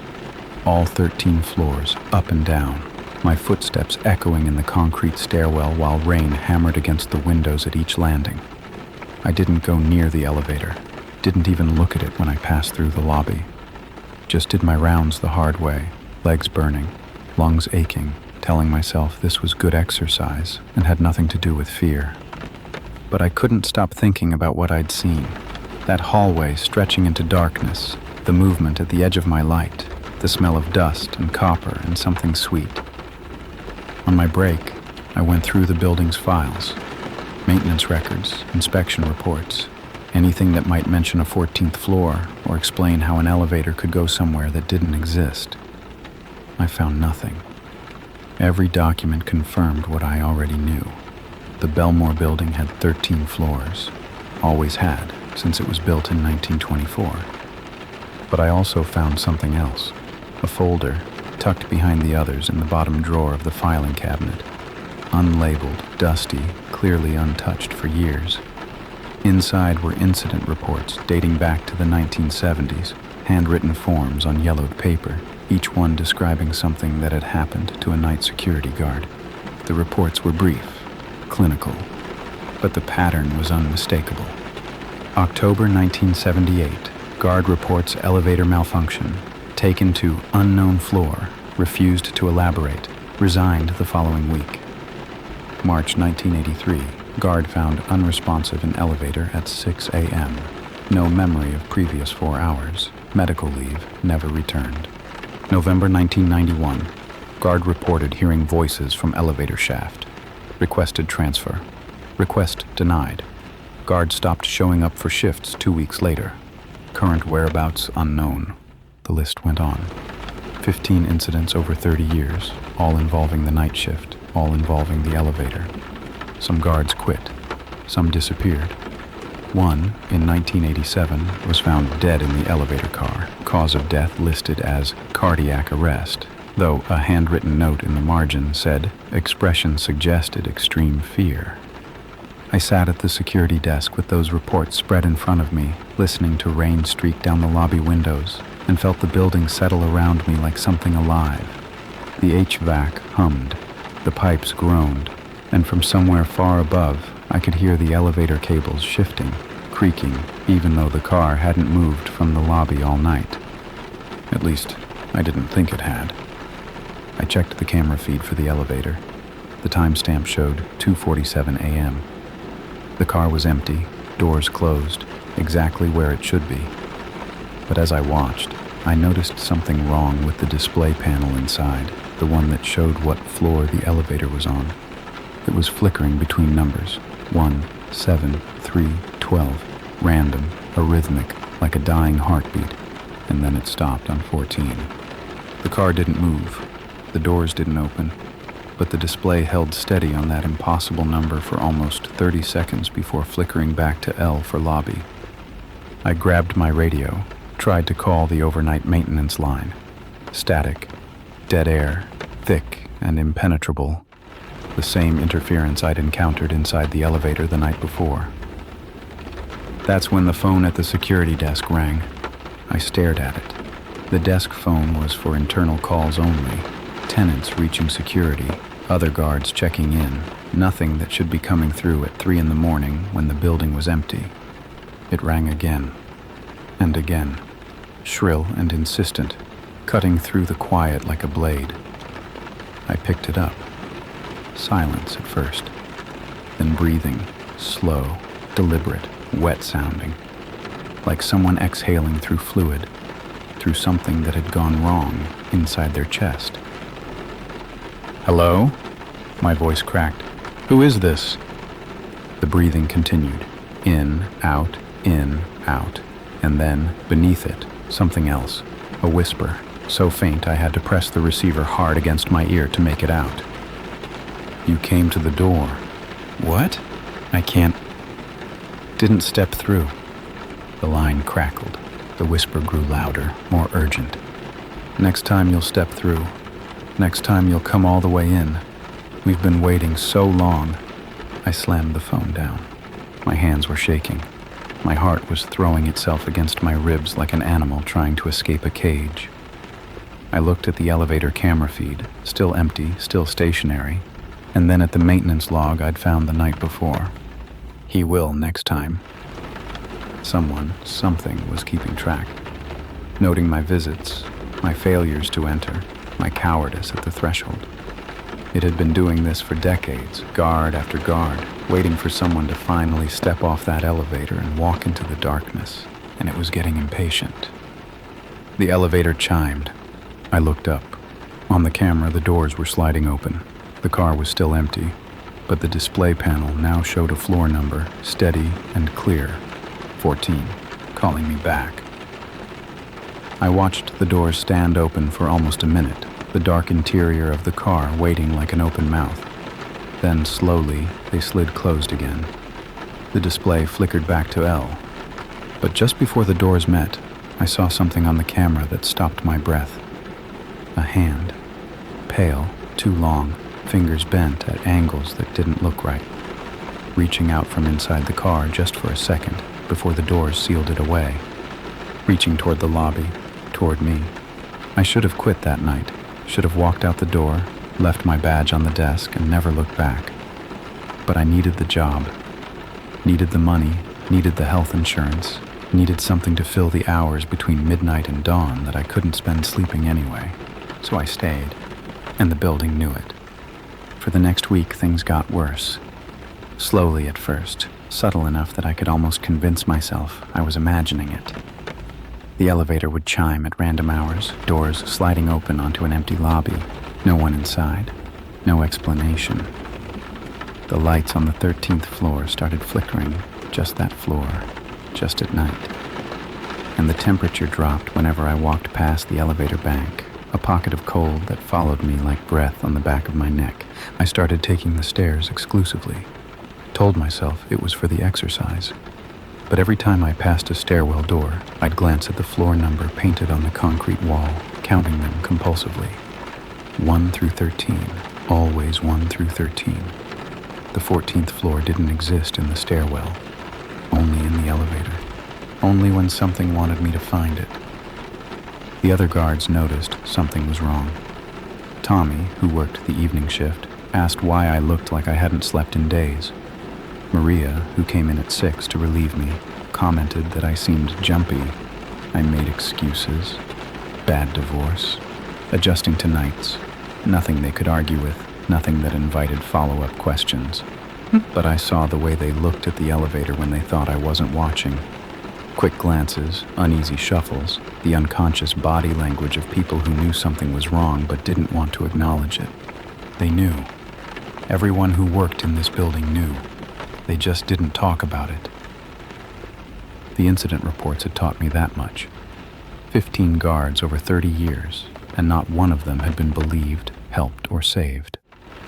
The building just absorbed them, chewed them up and swallowed them down, and everyone else looked the other way. I was going to be number 16. I could feel it. On the 8th night, the stairs stopped being safe. I was on the 7th floor, halfway through my rounds, when I noticed the door to the stairwell was already open. I always closed it behind me. Habit, protocol, common sense. But there it was, propped wide, darkness spilling out like something liquid and thick. I approached slowly, flashlight raised. The beam cut into the stairwell, illuminating the concrete landing, the metal railing, the steps leading up toward the 8th floor, and the steps leading down toward something else. The stairwell had changed. Below the 7th floor landing, where the stairs should have continued to 6, There was a new flight, steeper than the others, rougher, the concrete cracked and stained with something dark. The walls down there were wrong too, not painted cinder block, but bare stone, slick with moisture, glistening in my flashlight beam like the inside of a throat. And at the bottom, maybe 20 steps down, was a door. It wasn't a fire door, wasn't anything that belonged in this building. It was old wood, dark with age, banded with iron that had rusted to the color of dried blood. And it was open, just a crack, just enough for me to see the darkness waiting on the other side. The same darkness I'd seen from the elevator. The same stillness. The same sense of something holding its breath. Floor 14 had found another way in. I backed away from the stairwell, slowly, carefully, not taking my eyes off that impossible door. My radio crackled, static at first, then something underneath. A voice, barely audible, speaking words I couldn't quite make out. Been waiting. I ran. Not down the stairs. God, no, not down. But along the 7th floor hallway, toward the opposite stairwell on the far side of the building. My footsteps echoed off the walls, too loud, too fast, and underneath them I could hear something else. A sound like breathing, huge and slow, coming from everywhere and nowhere at once. The building was breathing, or something inside it was. I burst through the far stairwell door and took the steps 2 at a time, descending in a controlled fall, hand burning against the railing. 6, 5, 4. The floors counted down normally here. No impossible doors, no stone walls, just concrete and metal and the distant drum of rain against the windows. I made it to the lobby, stood there gasping, bent over with my hands on my knees, sweat dripping down my face despite the cold. The elevator chimed. I looked up. The doors were open. The car was empty. And on the display panel, steady and patient, the number 14 glowed like an ember. "No," I said out loud. "I'm not going. I'm never going." The lights in the lobby flickered.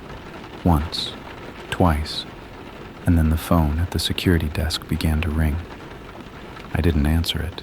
I stood there, frozen, listening to it ring and ring and ring, watching the elevator doors stand open, feeling the cold radiating from inside the car like winter seeping through a cracked window.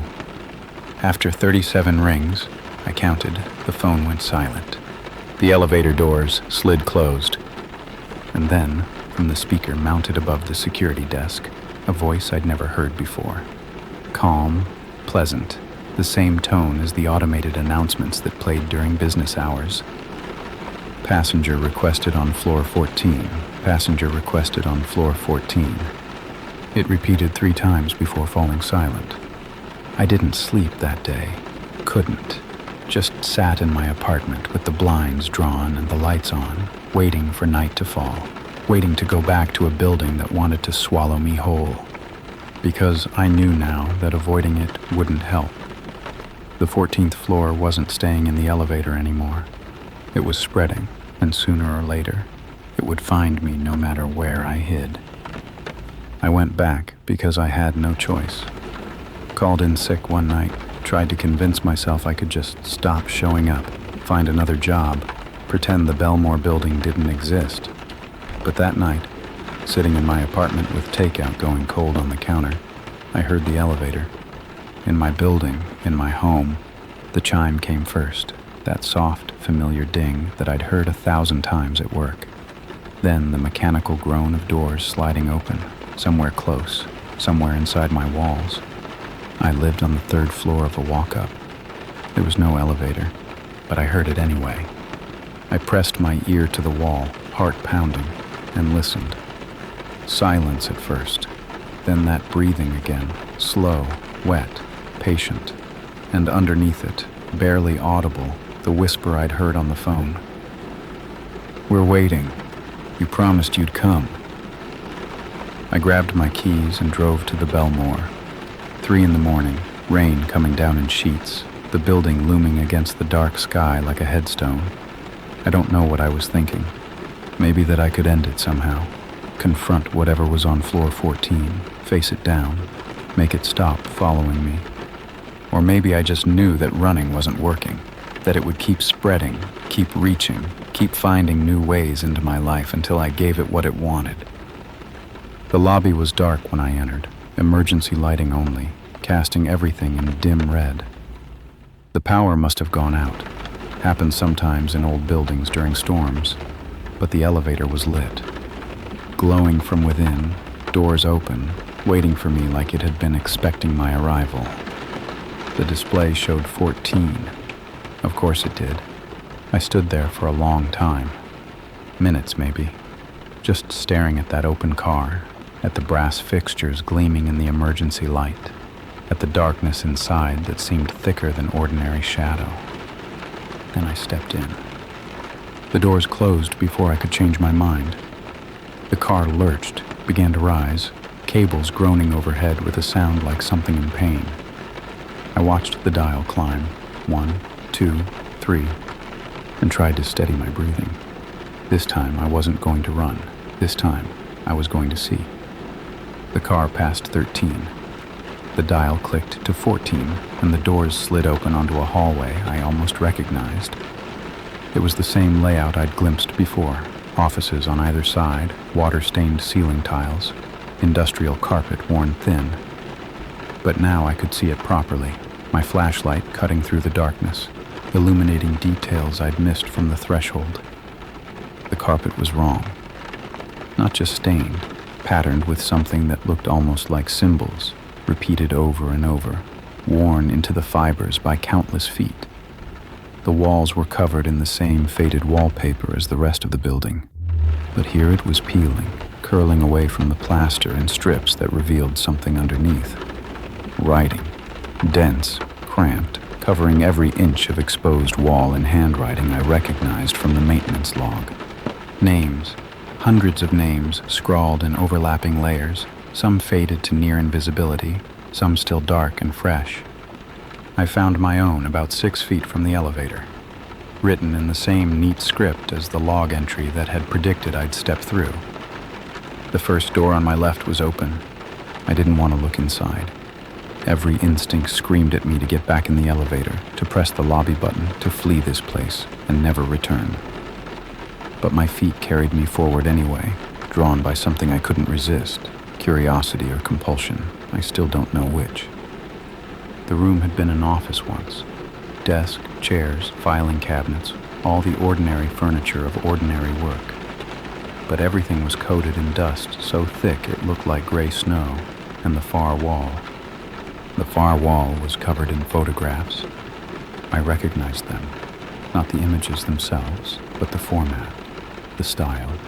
Security camera stills, printed on cheap paper, showing the lobby, the hallways, the elevator bank.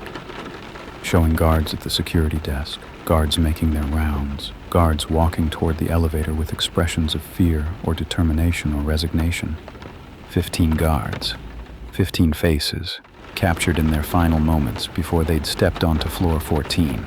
And at the end of the row, a blank space, a rectangle of clean wall where the dust had been recently wiped away, waiting for my picture.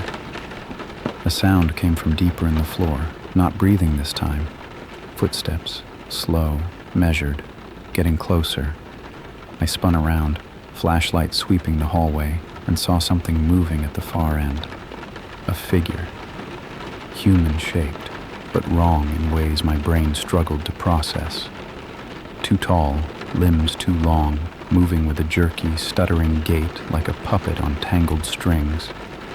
It was wearing a security uniform, the same uniform I had on, but the fabric was rotted, hanging in strips from a frame that was more bone than flesh. Its face was the worst part. I could see it clearly as it passed beneath one of the dead light fixtures, a face I knew, a face from the incident reports. The guard who'd died in 1987, cardiac arrest, expression suggesting extreme fear. He was still wearing that expression, frozen on features that had long since stopped being human, stretched into a permanent scream that made no sound. "You came!" The voice came from behind me. I whirled, flashlight swinging, and found myself face to face with something that had once been a man. He was standing in the doorway of the office, blocking my path to the elevator. Same 2 long limbs, same rotted uniform, same horrible wrongness in every proportion. But his face was different. Calm, almost welcoming, wearing a smile that didn't reach the empty sockets where his eyes should have been. "We've been waiting for you," he said. "All of us. For so long." Behind me, the footsteps had stopped. I could feel them gathering. More figures, more former guards, pressing in from the darkness of the hallway. "You're the 16th, the smiling thing said. "And now you'll stay with us. Forever." The elevator doors began to close. I ran. The elevator doors were inches from closing when I threw myself between them. The sensors caught my arm, reversed the motion, and I tumbled into the car just as something cold brushed against my back. Fingers, too long, too many joints, swiping at my uniform, trying to pull me back onto that impossible floor. I hit the lobby button, hit it again and again, slamming my palm against the brass until the doors finally, mercifully slid shut. The car dropped. Faster than it should have. Faster than any elevator in a building this old could safely move. My stomach lurched into my throat and I grabbed the railing, bracing myself against the wall as the dial spun backward. 14, 13, 12. The lights flickered. Something pounded against the roof of the car, once, twice, a rhythmic hammering that shook the whole compartment. They were trying to get in. 11, 10, 9. The pounding stopped. The lights steadied. I could hear my own breathing, ragged and desperate, echoing off the brass walls. The elevator reached the lobby with a shudder that nearly knocked me off my feet. The doors opened onto familiar marble, familiar emergency lighting, familiar everything. I stumbled out and didn't stop moving until I was through the front entrance, out into the rain, gasping cold air that had never tasted so sweet. I drove home, packed a bag, left the city before dawn. That was 3 years ago. I never went back to the Belmore building, never filed a formal resignation, never picked up my last paycheck, never contacted anyone I'd worked with. I just disappeared, the same way so many guards had disappeared before me. But I didn't end up on the wall. I didn't become another photograph, another name scrawled in cramped handwriting, another hollow thing wandering that endless hallway in a rotted uniform. I got out. At least I think I did. The first few months I was certain I'd escaped. Moved to a new city, found a new job, daytime hours, nothing even resembling security work. I slept with the lights on and avoided elevators entirely, taking stairs even when it meant climbing 20 flights. But gradually, the fear faded. The nightmares came less frequently. I started to believe that floor 14 was behind me, that whatever lived there had given up and moved on to easier prey. Then I started hearing the chime, soft at first, barely audible, easy to dismiss as imagination or distant traffic or the random sounds of city life. But it was always the same tone, that specific familiar ding of the Belmore elevator announcing its arrival. I'd hear it in grocery stores, in parking garages, in the stairwell of my new apartment building, echoing up from floors below. And sometimes, late at night, I'd hear it from inside my walls. I've moved 4 times in 3 years. Different cities, different states, different coasts. It doesn't matter. The sound follows me, finds me, reminds me that I didn't really escape. I just postponed the inevitable. Last month I woke up at 3 a.m. to find my apartment door standing open. I live alone. I triple-check the locks every night, a habit I'll never break. But the door was open and the hallway beyond was dark. And somewhere in that darkness I could hear the groan of cables and the slow creak of doors sliding apart. I didn't go look, just lay there in bed, covers pulled up to my chin like a child hiding from monsters, listening to that impossible sound until dawn crept through my window and the noise finally stopped. But I know what's waiting out there. I know what's been waiting since the night I ran. The Belmore building doesn't exist anymore. I checked. Fire gutted it 6 months after I left. Electrical fault, they said, started somewhere in the elevator shaft. The whole structure burned to the foundation, and they've since built condos on the lot. Luxury apartments, modern amenities, no trace of what stood there before. But floor 14 was never really part of the building. It existed somewhere else, some space between floors that didn't follow the rules of ordinary architecture. And fire can't destroy something that was never really there. I think it's been looking for me ever since, sending out tendrils through elevator shafts and stairwells, through the hollow spaces in walls and the gaps between floors, searching for the one that got away, the 16th guard who never took his place on the wall. Some nights, when rain drums against my window and the building settles into silence, I lie awake and think about what's waiting for me. All those guards standing in that dusty hallway, wearing their frozen expressions of terror. All those years of patience, of watching, of waiting for each new victim to finally step through the doors. They want me to join them. They've wanted it from the moment I first saw that dial click past 13. And sooner or later, tonight, next month, 10 years from now, they're going to get what they want. I can feel it getting closer, every day, every chime, every creak of a door that shouldn't be moving. The distance between me and floor 14 is shrinking inch by inch, and one day I'll wake up to find that there's nowhere left to run. Maybe I'll step into an elevator and the doors will open onto that gray hallway instead of the floor I selected. Maybe I'll take a stairwell down and find those stone steps waiting for me, leading to that iron-banded door.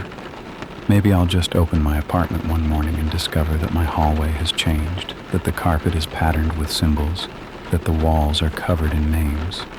However it happens, I know how it ends. I've seen the blank space on that wall. I've felt the cold fingers reaching for my back. Floor 14 is patient. It's been collecting security guards for almost 50 years. It can wait a little longer for me. And every night, when I close my eyes and try to sleep, I hear that chime. Soft, familiar, getting closer, announcing that the elevator has arrived. And this time, there's nowhere left to go but in. Story 5. My doorbell recorded someone whispering my name. There's power in a name. That's what my grandmother used to say, back when I was young enough to believe in the things she warned me about. Never give your true name to strangers. Never answer when something calls to you from the dark. Names are keys, she told me. And once something has your key, it can find any door you're hiding behind. I thought she was just old and superstitious. Thought those warnings belonged to a different time, a different world, one where people still believed in curses and spirits and things that whispered from the shadows. I was wrong. I installed the doorbell camera in March, after the third package disappeared from my porch. Nothing fancy, just one of those smart doorbells that records motion and lets you see who's at your door from anywhere. The neighborhood had been having problems with theft, and my landlord wasn't going to do anything about it, so I took matters into my own hands. I was 28, living alone in a small bungalow I rented on the outskirts of the city. Quiet street, older houses, the kind of neighborhood where people waved but didn't ask questions. I worked from home as a freelance graphic designer, which meant I was there most of the time, but not always paying attention to what was happening outside my door. The camera seemed like an easy solution. Set it up, link it to my phone, let it do its job. For the first few weeks, it worked exactly as intended. I caught the mail carrier dropping off packages, the occasional dog walker passing by, a raccoon that liked to investigate my recycling bin around midnight. Nothing unusual, nothing that suggested I'd made a mistake by putting an always-watching eye on my front porch. Then April came, and the recordings started getting strange. The first one was time-stamped 3:14 a.m. on a Tuesday. My phone buzzed with a motion alert, which wasn't unusual.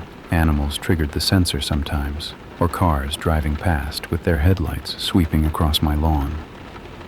I checked it in the morning, expecting to see nothing interesting. The footage showed my porch, empty and still.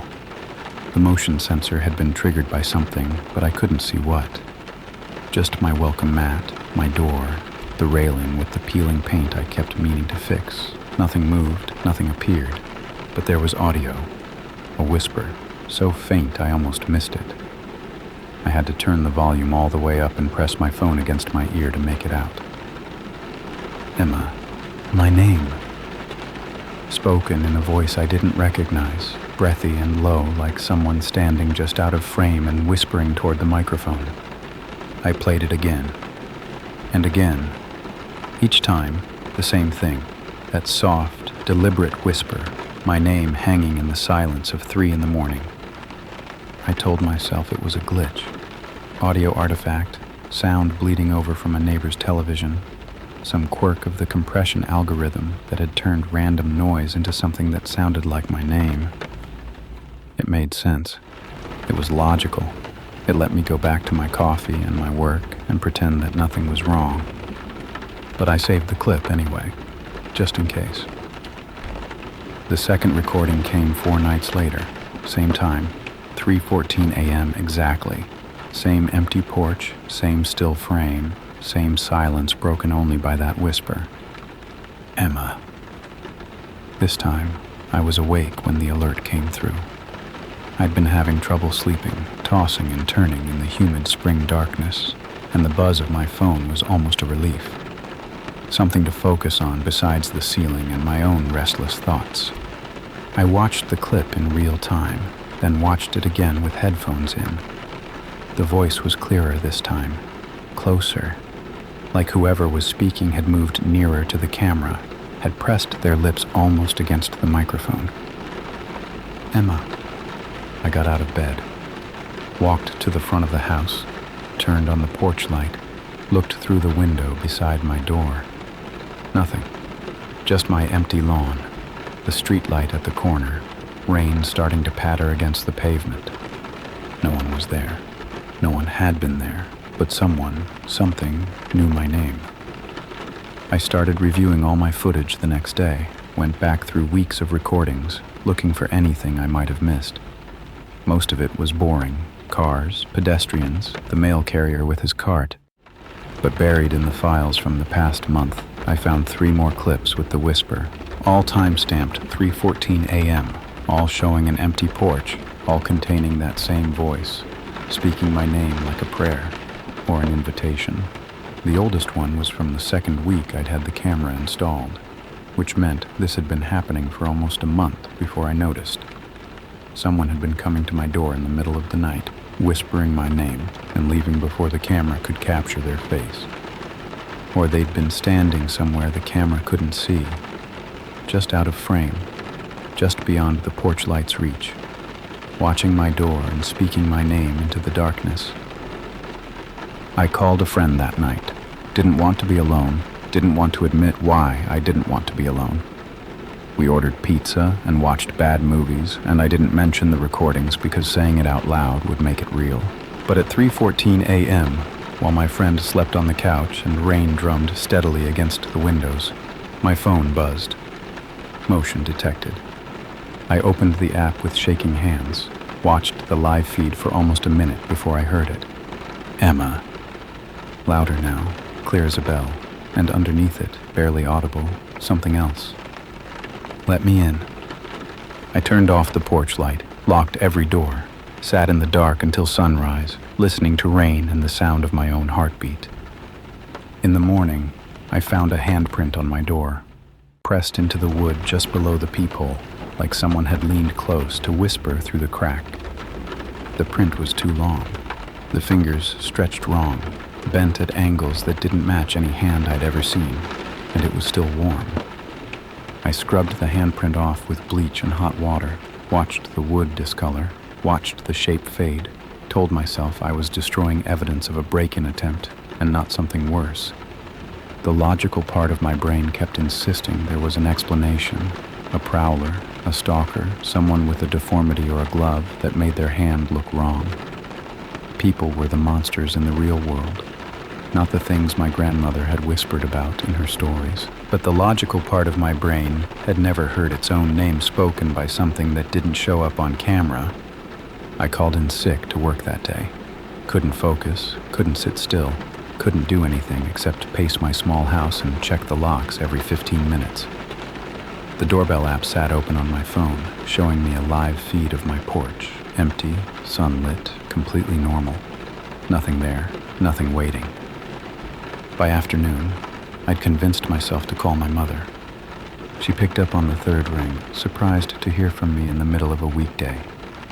We talked about nothing for a few minutes, her garden, my work, the weather, before I finally asked what I'd really called to ask.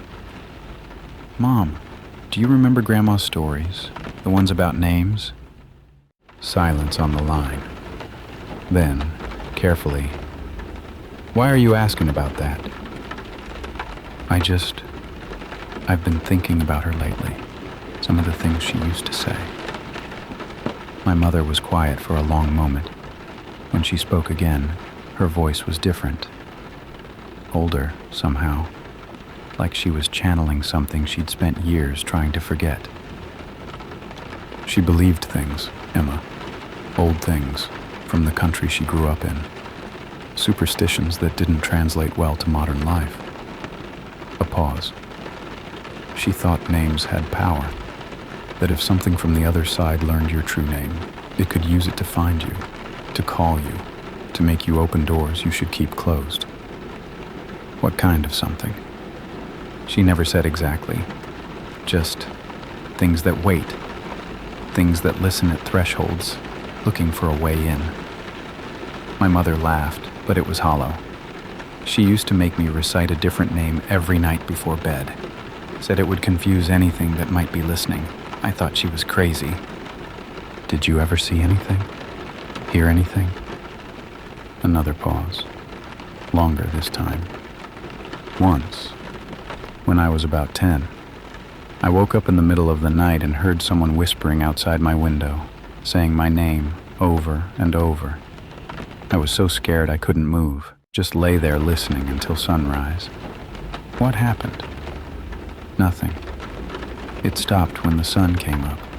I told your grandmother and she burned something, herbs, I think, from her garden, and walked around the house 3 times, saying words I didn't understand. My mother's voice wavered. She told me I'd answered it somehow, that by telling her what I'd heard, by speaking about it, I'd given it more of a hold. She said the only way to make it let go was to never acknowledge it again. Did that work? I never heard it again, but I also never forgot the sound of that voice. She paused. "Emma, why are you asking about this? Has something happened?" I almost told her, almost described the recordings, the handprint, the whispers that came at exactly 3:14 every morning. But I remembered what she'd said, that speaking about it gave it more of a hold, that acknowledging it made it stronger. "No," I said. "Just curious. Missing Grandma, I guess." We talked for a few more minutes, then hung up. I sat in my kitchen with the afternoon light slanting through the windows and thought about what she'd told me. Things that wait, things that listen at thresholds. I'd installed a doorbell camera, a device designed to listen, to watch, to record everything that happened at my threshold. And I'd given it my name when I set it up, linked it to my email, connected it to accounts that knew exactly who I was. Had I sent out an invitation without realizing it? Had I given something my name, my location, a permanent connection to the place where I slept? That night, I unplugged the doorbell camera, took it down from the wall, wrapped it in a towel, shoved it in the back of my closet. If the thing was using the camera somehow, using the technology as a bridge between its world and mine, then removing it should help, should break the connection. I went to bed early, exhausted from a day of fear and speculation. The rain had started again, tapping against the windows in a rhythm that almost sounded like breathing. I pulled the covers up to my chin and closed my eyes and tried to think about anything except what might be waiting outside. I woke at 3:14 a.m. Not to my phone. I'd silenced it, left it in the kitchen, far from my bedroom. I woke to a sound. Someone was whispering at my bedroom window. "Emma." My blood went cold. The voice was clearer than it had ever been on the recordings. No static, no distance, no layer of glass and microphone between us. Just that soft, insistent whisper coming from inches away on the other side of the wall. "Emma, I know you can hear me." I couldn't move, couldn't breathe, could only lie there in the dark, rain drumming against the roof, listening to something speak my name like it owned me. "You took away the eye, but I don't need the eye anymore. I found you another way." A sound like fingers trailing down glass, slow and deliberate. "You spoke about me today. You told your mother. Every word you say is a thread I can follow." The window creaked, just slightly, just enough to tell me something was pressing against it from outside. "Let me in, Emma. I've been waiting so long. Just open the door and let me in." I didn't answer, didn't move, just lay there, tears streaming down my face, until the first gray light of dawn crept through the curtains. By morning, the voice was gone, but on my window, traced in condensation from the inside, was a word I hadn't written. Soon. I didn't stay in the house that day. Packed a bag with shaking hands, threw it in my car, and drove to a hotel downtown. Somewhere bright, somewhere populated, somewhere with security cameras in the hallways and staff at the desk 24 hours a day. I paid for 3 nights and told the front desk I didn't want to be disturbed under any circumstances. The room was on the 7th floor, no ground floor windows, no easy access from outside. I kept the curtains closed anyway, kept the bathroom light on, kept the television playing at low volume just to fill the silence with human voices. For the first time in days, I slept, really slept, deep and dreamless, my body finally surrendering to exhaustion now that I was somewhere safe. I woke at 3:14 a.m. to someone knocking on my door. 3 slow knocks, evenly spaced, then silence, then 3 more.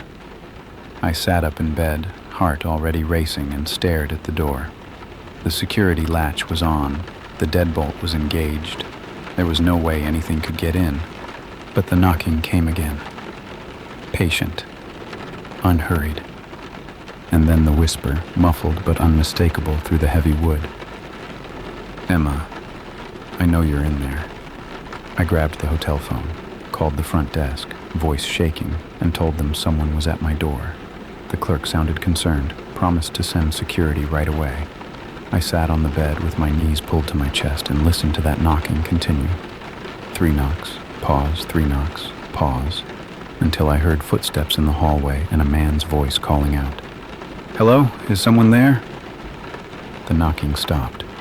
Security checked the entire floor, found nothing. The hallway cameras showed empty corridor for the entire duration of the incident. No one approaching my door, no one leaving, no one there at all. But the audio picked up the knocking. 3 knocks, pause, 3 knocks, pause. Captured clearly on the hotel's recording system, coming from a spot where no one stood. The security guard looked at me differently after they reviewed the footage. Not suspicious, exactly. More like someone who'd seen something he couldn't explain and was trying very hard not to think about it. "Maybe you should check out early," he said. "Find somewhere else to stay." I didn't argue. I drove to my mother's house. 3 hours through the night, rain following me the whole way, the highway empty except for my headlights cutting through the dark. I didn't call ahead, just showed up at dawn, soaked and shaking, and fell into her arms the moment she opened the door.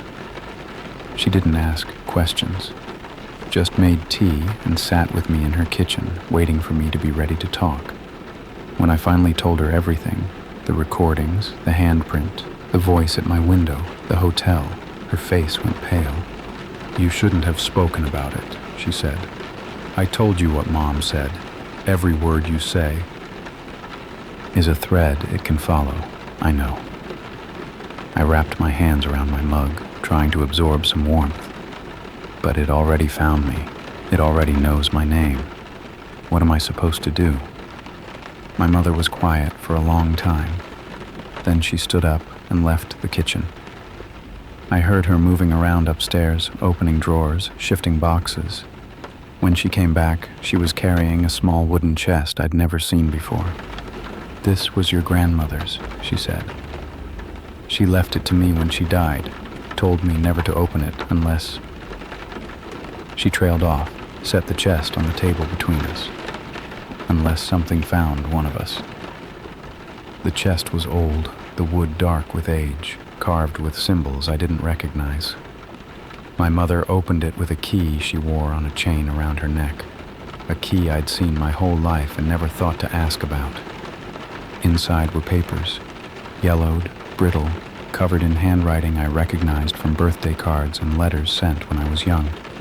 My grandmother's writing, cramped and urgent, filling page after page. She researched them, my mother said, the things that wait. She spent years trying to understand what had come for her when she was a girl, back in the old country, what had followed her family for generations. I picked up the first page, started reading. The words were a mix of English and another language, Romanian maybe, the language my grandmother had spoken before she came to America. But I understood enough. They were called threshold dwellers, entities that existed in the spaces between inside and outside, between waking and sleeping, between the living world and somewhere else. They couldn't enter a home uninvited, couldn't cross a threshold unless someone opened the door, but they could listen, could learn names, faces, routines, could whisper through cracks and wait for someone to answer. And once someone answered, once someone acknowledged them, spoke to them, engaged with them in any way, they gained a foothold, a connection, a thread they could pull until the person on the other end was drawn close enough to touch. "Your grandmother's sister answered one," my mother said quietly. Back in Romania, when they were young, it whispered her name through the keyhole every night for a month. One night, she finally whispered back, asked it what it wanted. "What happened?" My mother's face was gray. They found her the next morning. The door was still locked from the inside, but she was gone, just gone. No body, no trace, nothing except scratches on the inside of the door, like she'd tried to claw her way back through. I looked down at the papers in my hands, my grandmother's careful notes, her warnings, her desperate attempts to understand something that couldn't be understood. At the bottom of the chest, beneath all the papers, was a photograph. A young woman, dark-haired and serious, standing in front of a house I didn't recognize, and beside her, just at the edge of the frame, a shadow that didn't match anything in the picture. A shadow with two long fingers, bent at angles that didn't look right. On the back of the photograph, in my grandmother's handwriting, Elena, 3 days before. It was already there. We just couldn't see it yet. The same fingers I'd seen in the handprint on my door. The thing that had taken my great-aunt was the same thing whispering my name. And according to my grandmother's notes, once it chose someone, it never stopped, never gave up, just waited, patient as stone, for the moment when exhaustion or fear or simple human loneliness made its prey finally open the door. I stayed at my mother's house for 5 days. We read through every page of my grandmother's notes together, looking for anything that might help. Most of it was folklore, old stories passed down through generations, ways to ward off evil, prayers to recite, herbs to burn. Some of it was practical. Never answer when it calls, never acknowledge its presence, never invite it in no matter what form the invitation takes. But there was nothing about how to make it stop. Nothing about how to break the connection once it had been formed. My grandmother had spent 60 years running from these things, had crossed an ocean to escape them, built a new life in a country where no one believed in threshold dwellers or whispers in the dark. And still, At the end of her notes, written in a shaking hand that suggested she'd been very old and very tired, was a single sentence. "They always find us eventually. The only question is how long we can make them wait."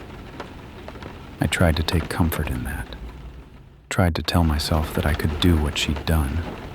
Run, hide, build walls of silence and disbelief until the thing at my threshold grew tired of waiting.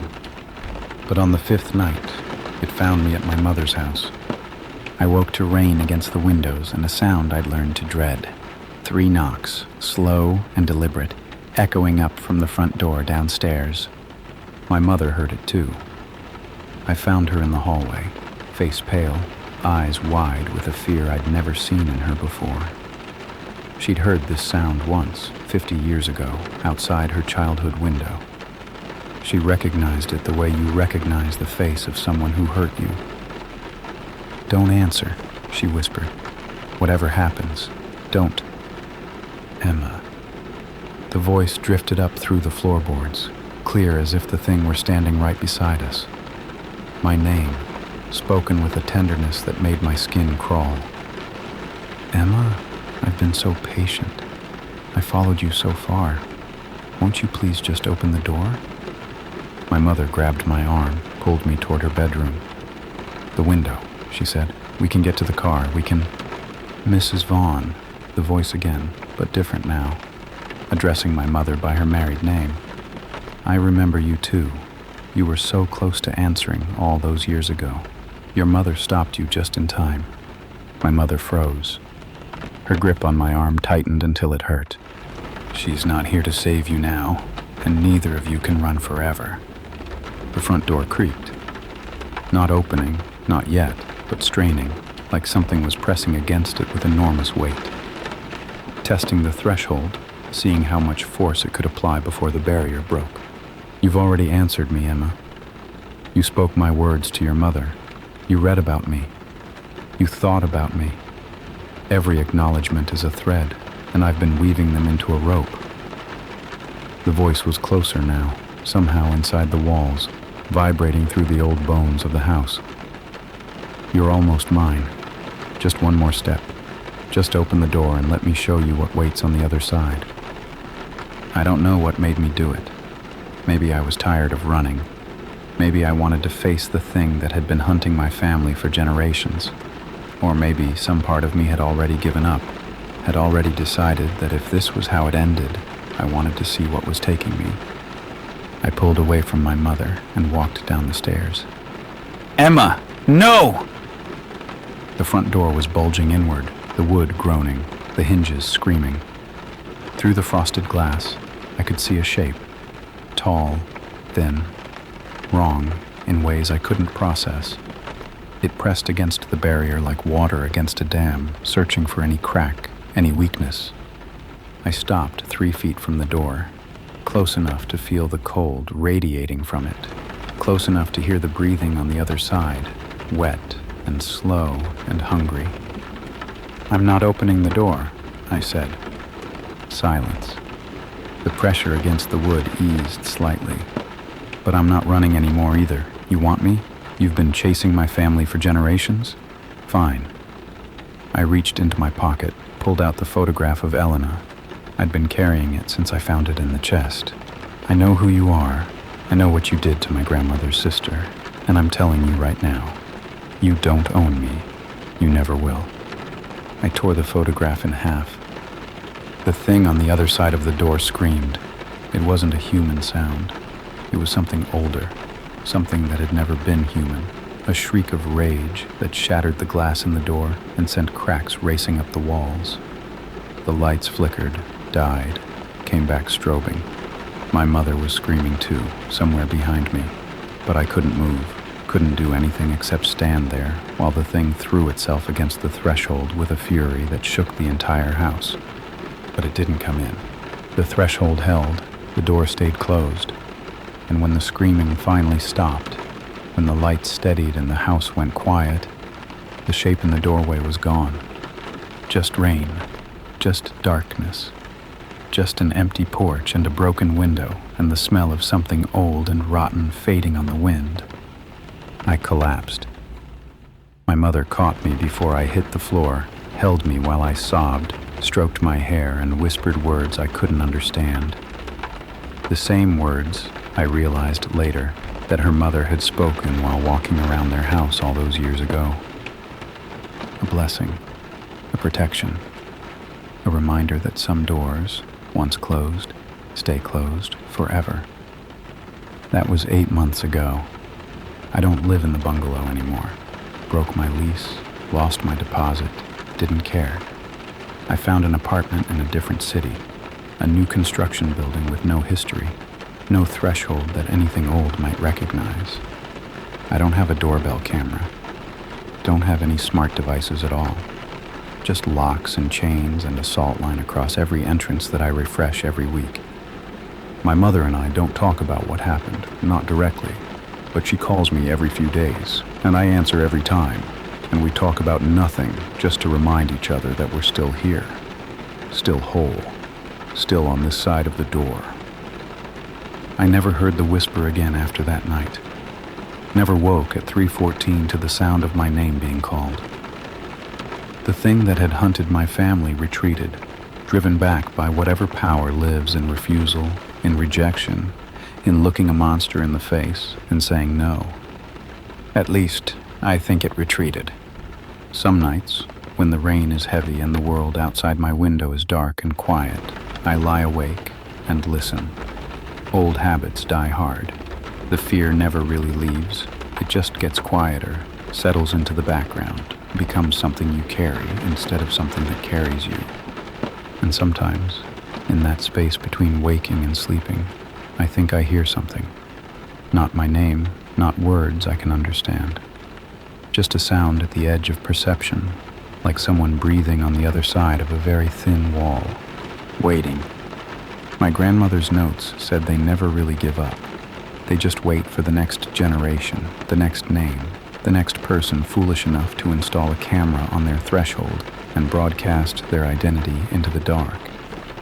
I burned those notes after I moved, burned the photograph too, both halves, watched the flames consume my great-aunt's face and the shadow that stood beside her. Some knowledge is too dangerous to keep. Some doors are better left locked even in memory. But I kept the key. The one my mother wore around her neck, the one that opened my grandmother's chest. I wear it now, a small weight against my collarbone, a reminder that my family has been fighting this thing for generations, and that I'm not the last one it might come for. I don't have children, don't plan to. The idea of passing on my name, of creating another target for something that has already proven it, can wait decades for its prey. I can't do that. Won't do that. Let the line end with me. Let the thing at the threshold finally run out of Vaughn women to hunt. But I know that might not be enough. These things don't follow bloodlines, not really. They follow names, connections, threads of acknowledgement that weave through families and friends and anyone unlucky enough to listen when they shouldn't. I've never told this story out loud, never spoken it to another person, never wrote it down, never gave it any more threads to follow. Until now, because you need to know. Someone needs to understand what's out there, what waits at the edges of our safe little worlds, what happens when you give a stranger your name without thinking about what might be listening. My grandmother was right. Names have power. And once something has your key, it can find any door you're hiding behind. So if you have a doorbell camera, check your recordings. Listen to the audio, especially the clips from the middle of the night. And if you hear something, a whisper, a breath, your name spoken by a voice you don't recognize, don't answer, don't acknowledge it, don't even think about it too hard. Just delete the clip, turn off the camera, and pray you caught it in time. Because once they know your name, they never forget it. And they never ever stop knocking.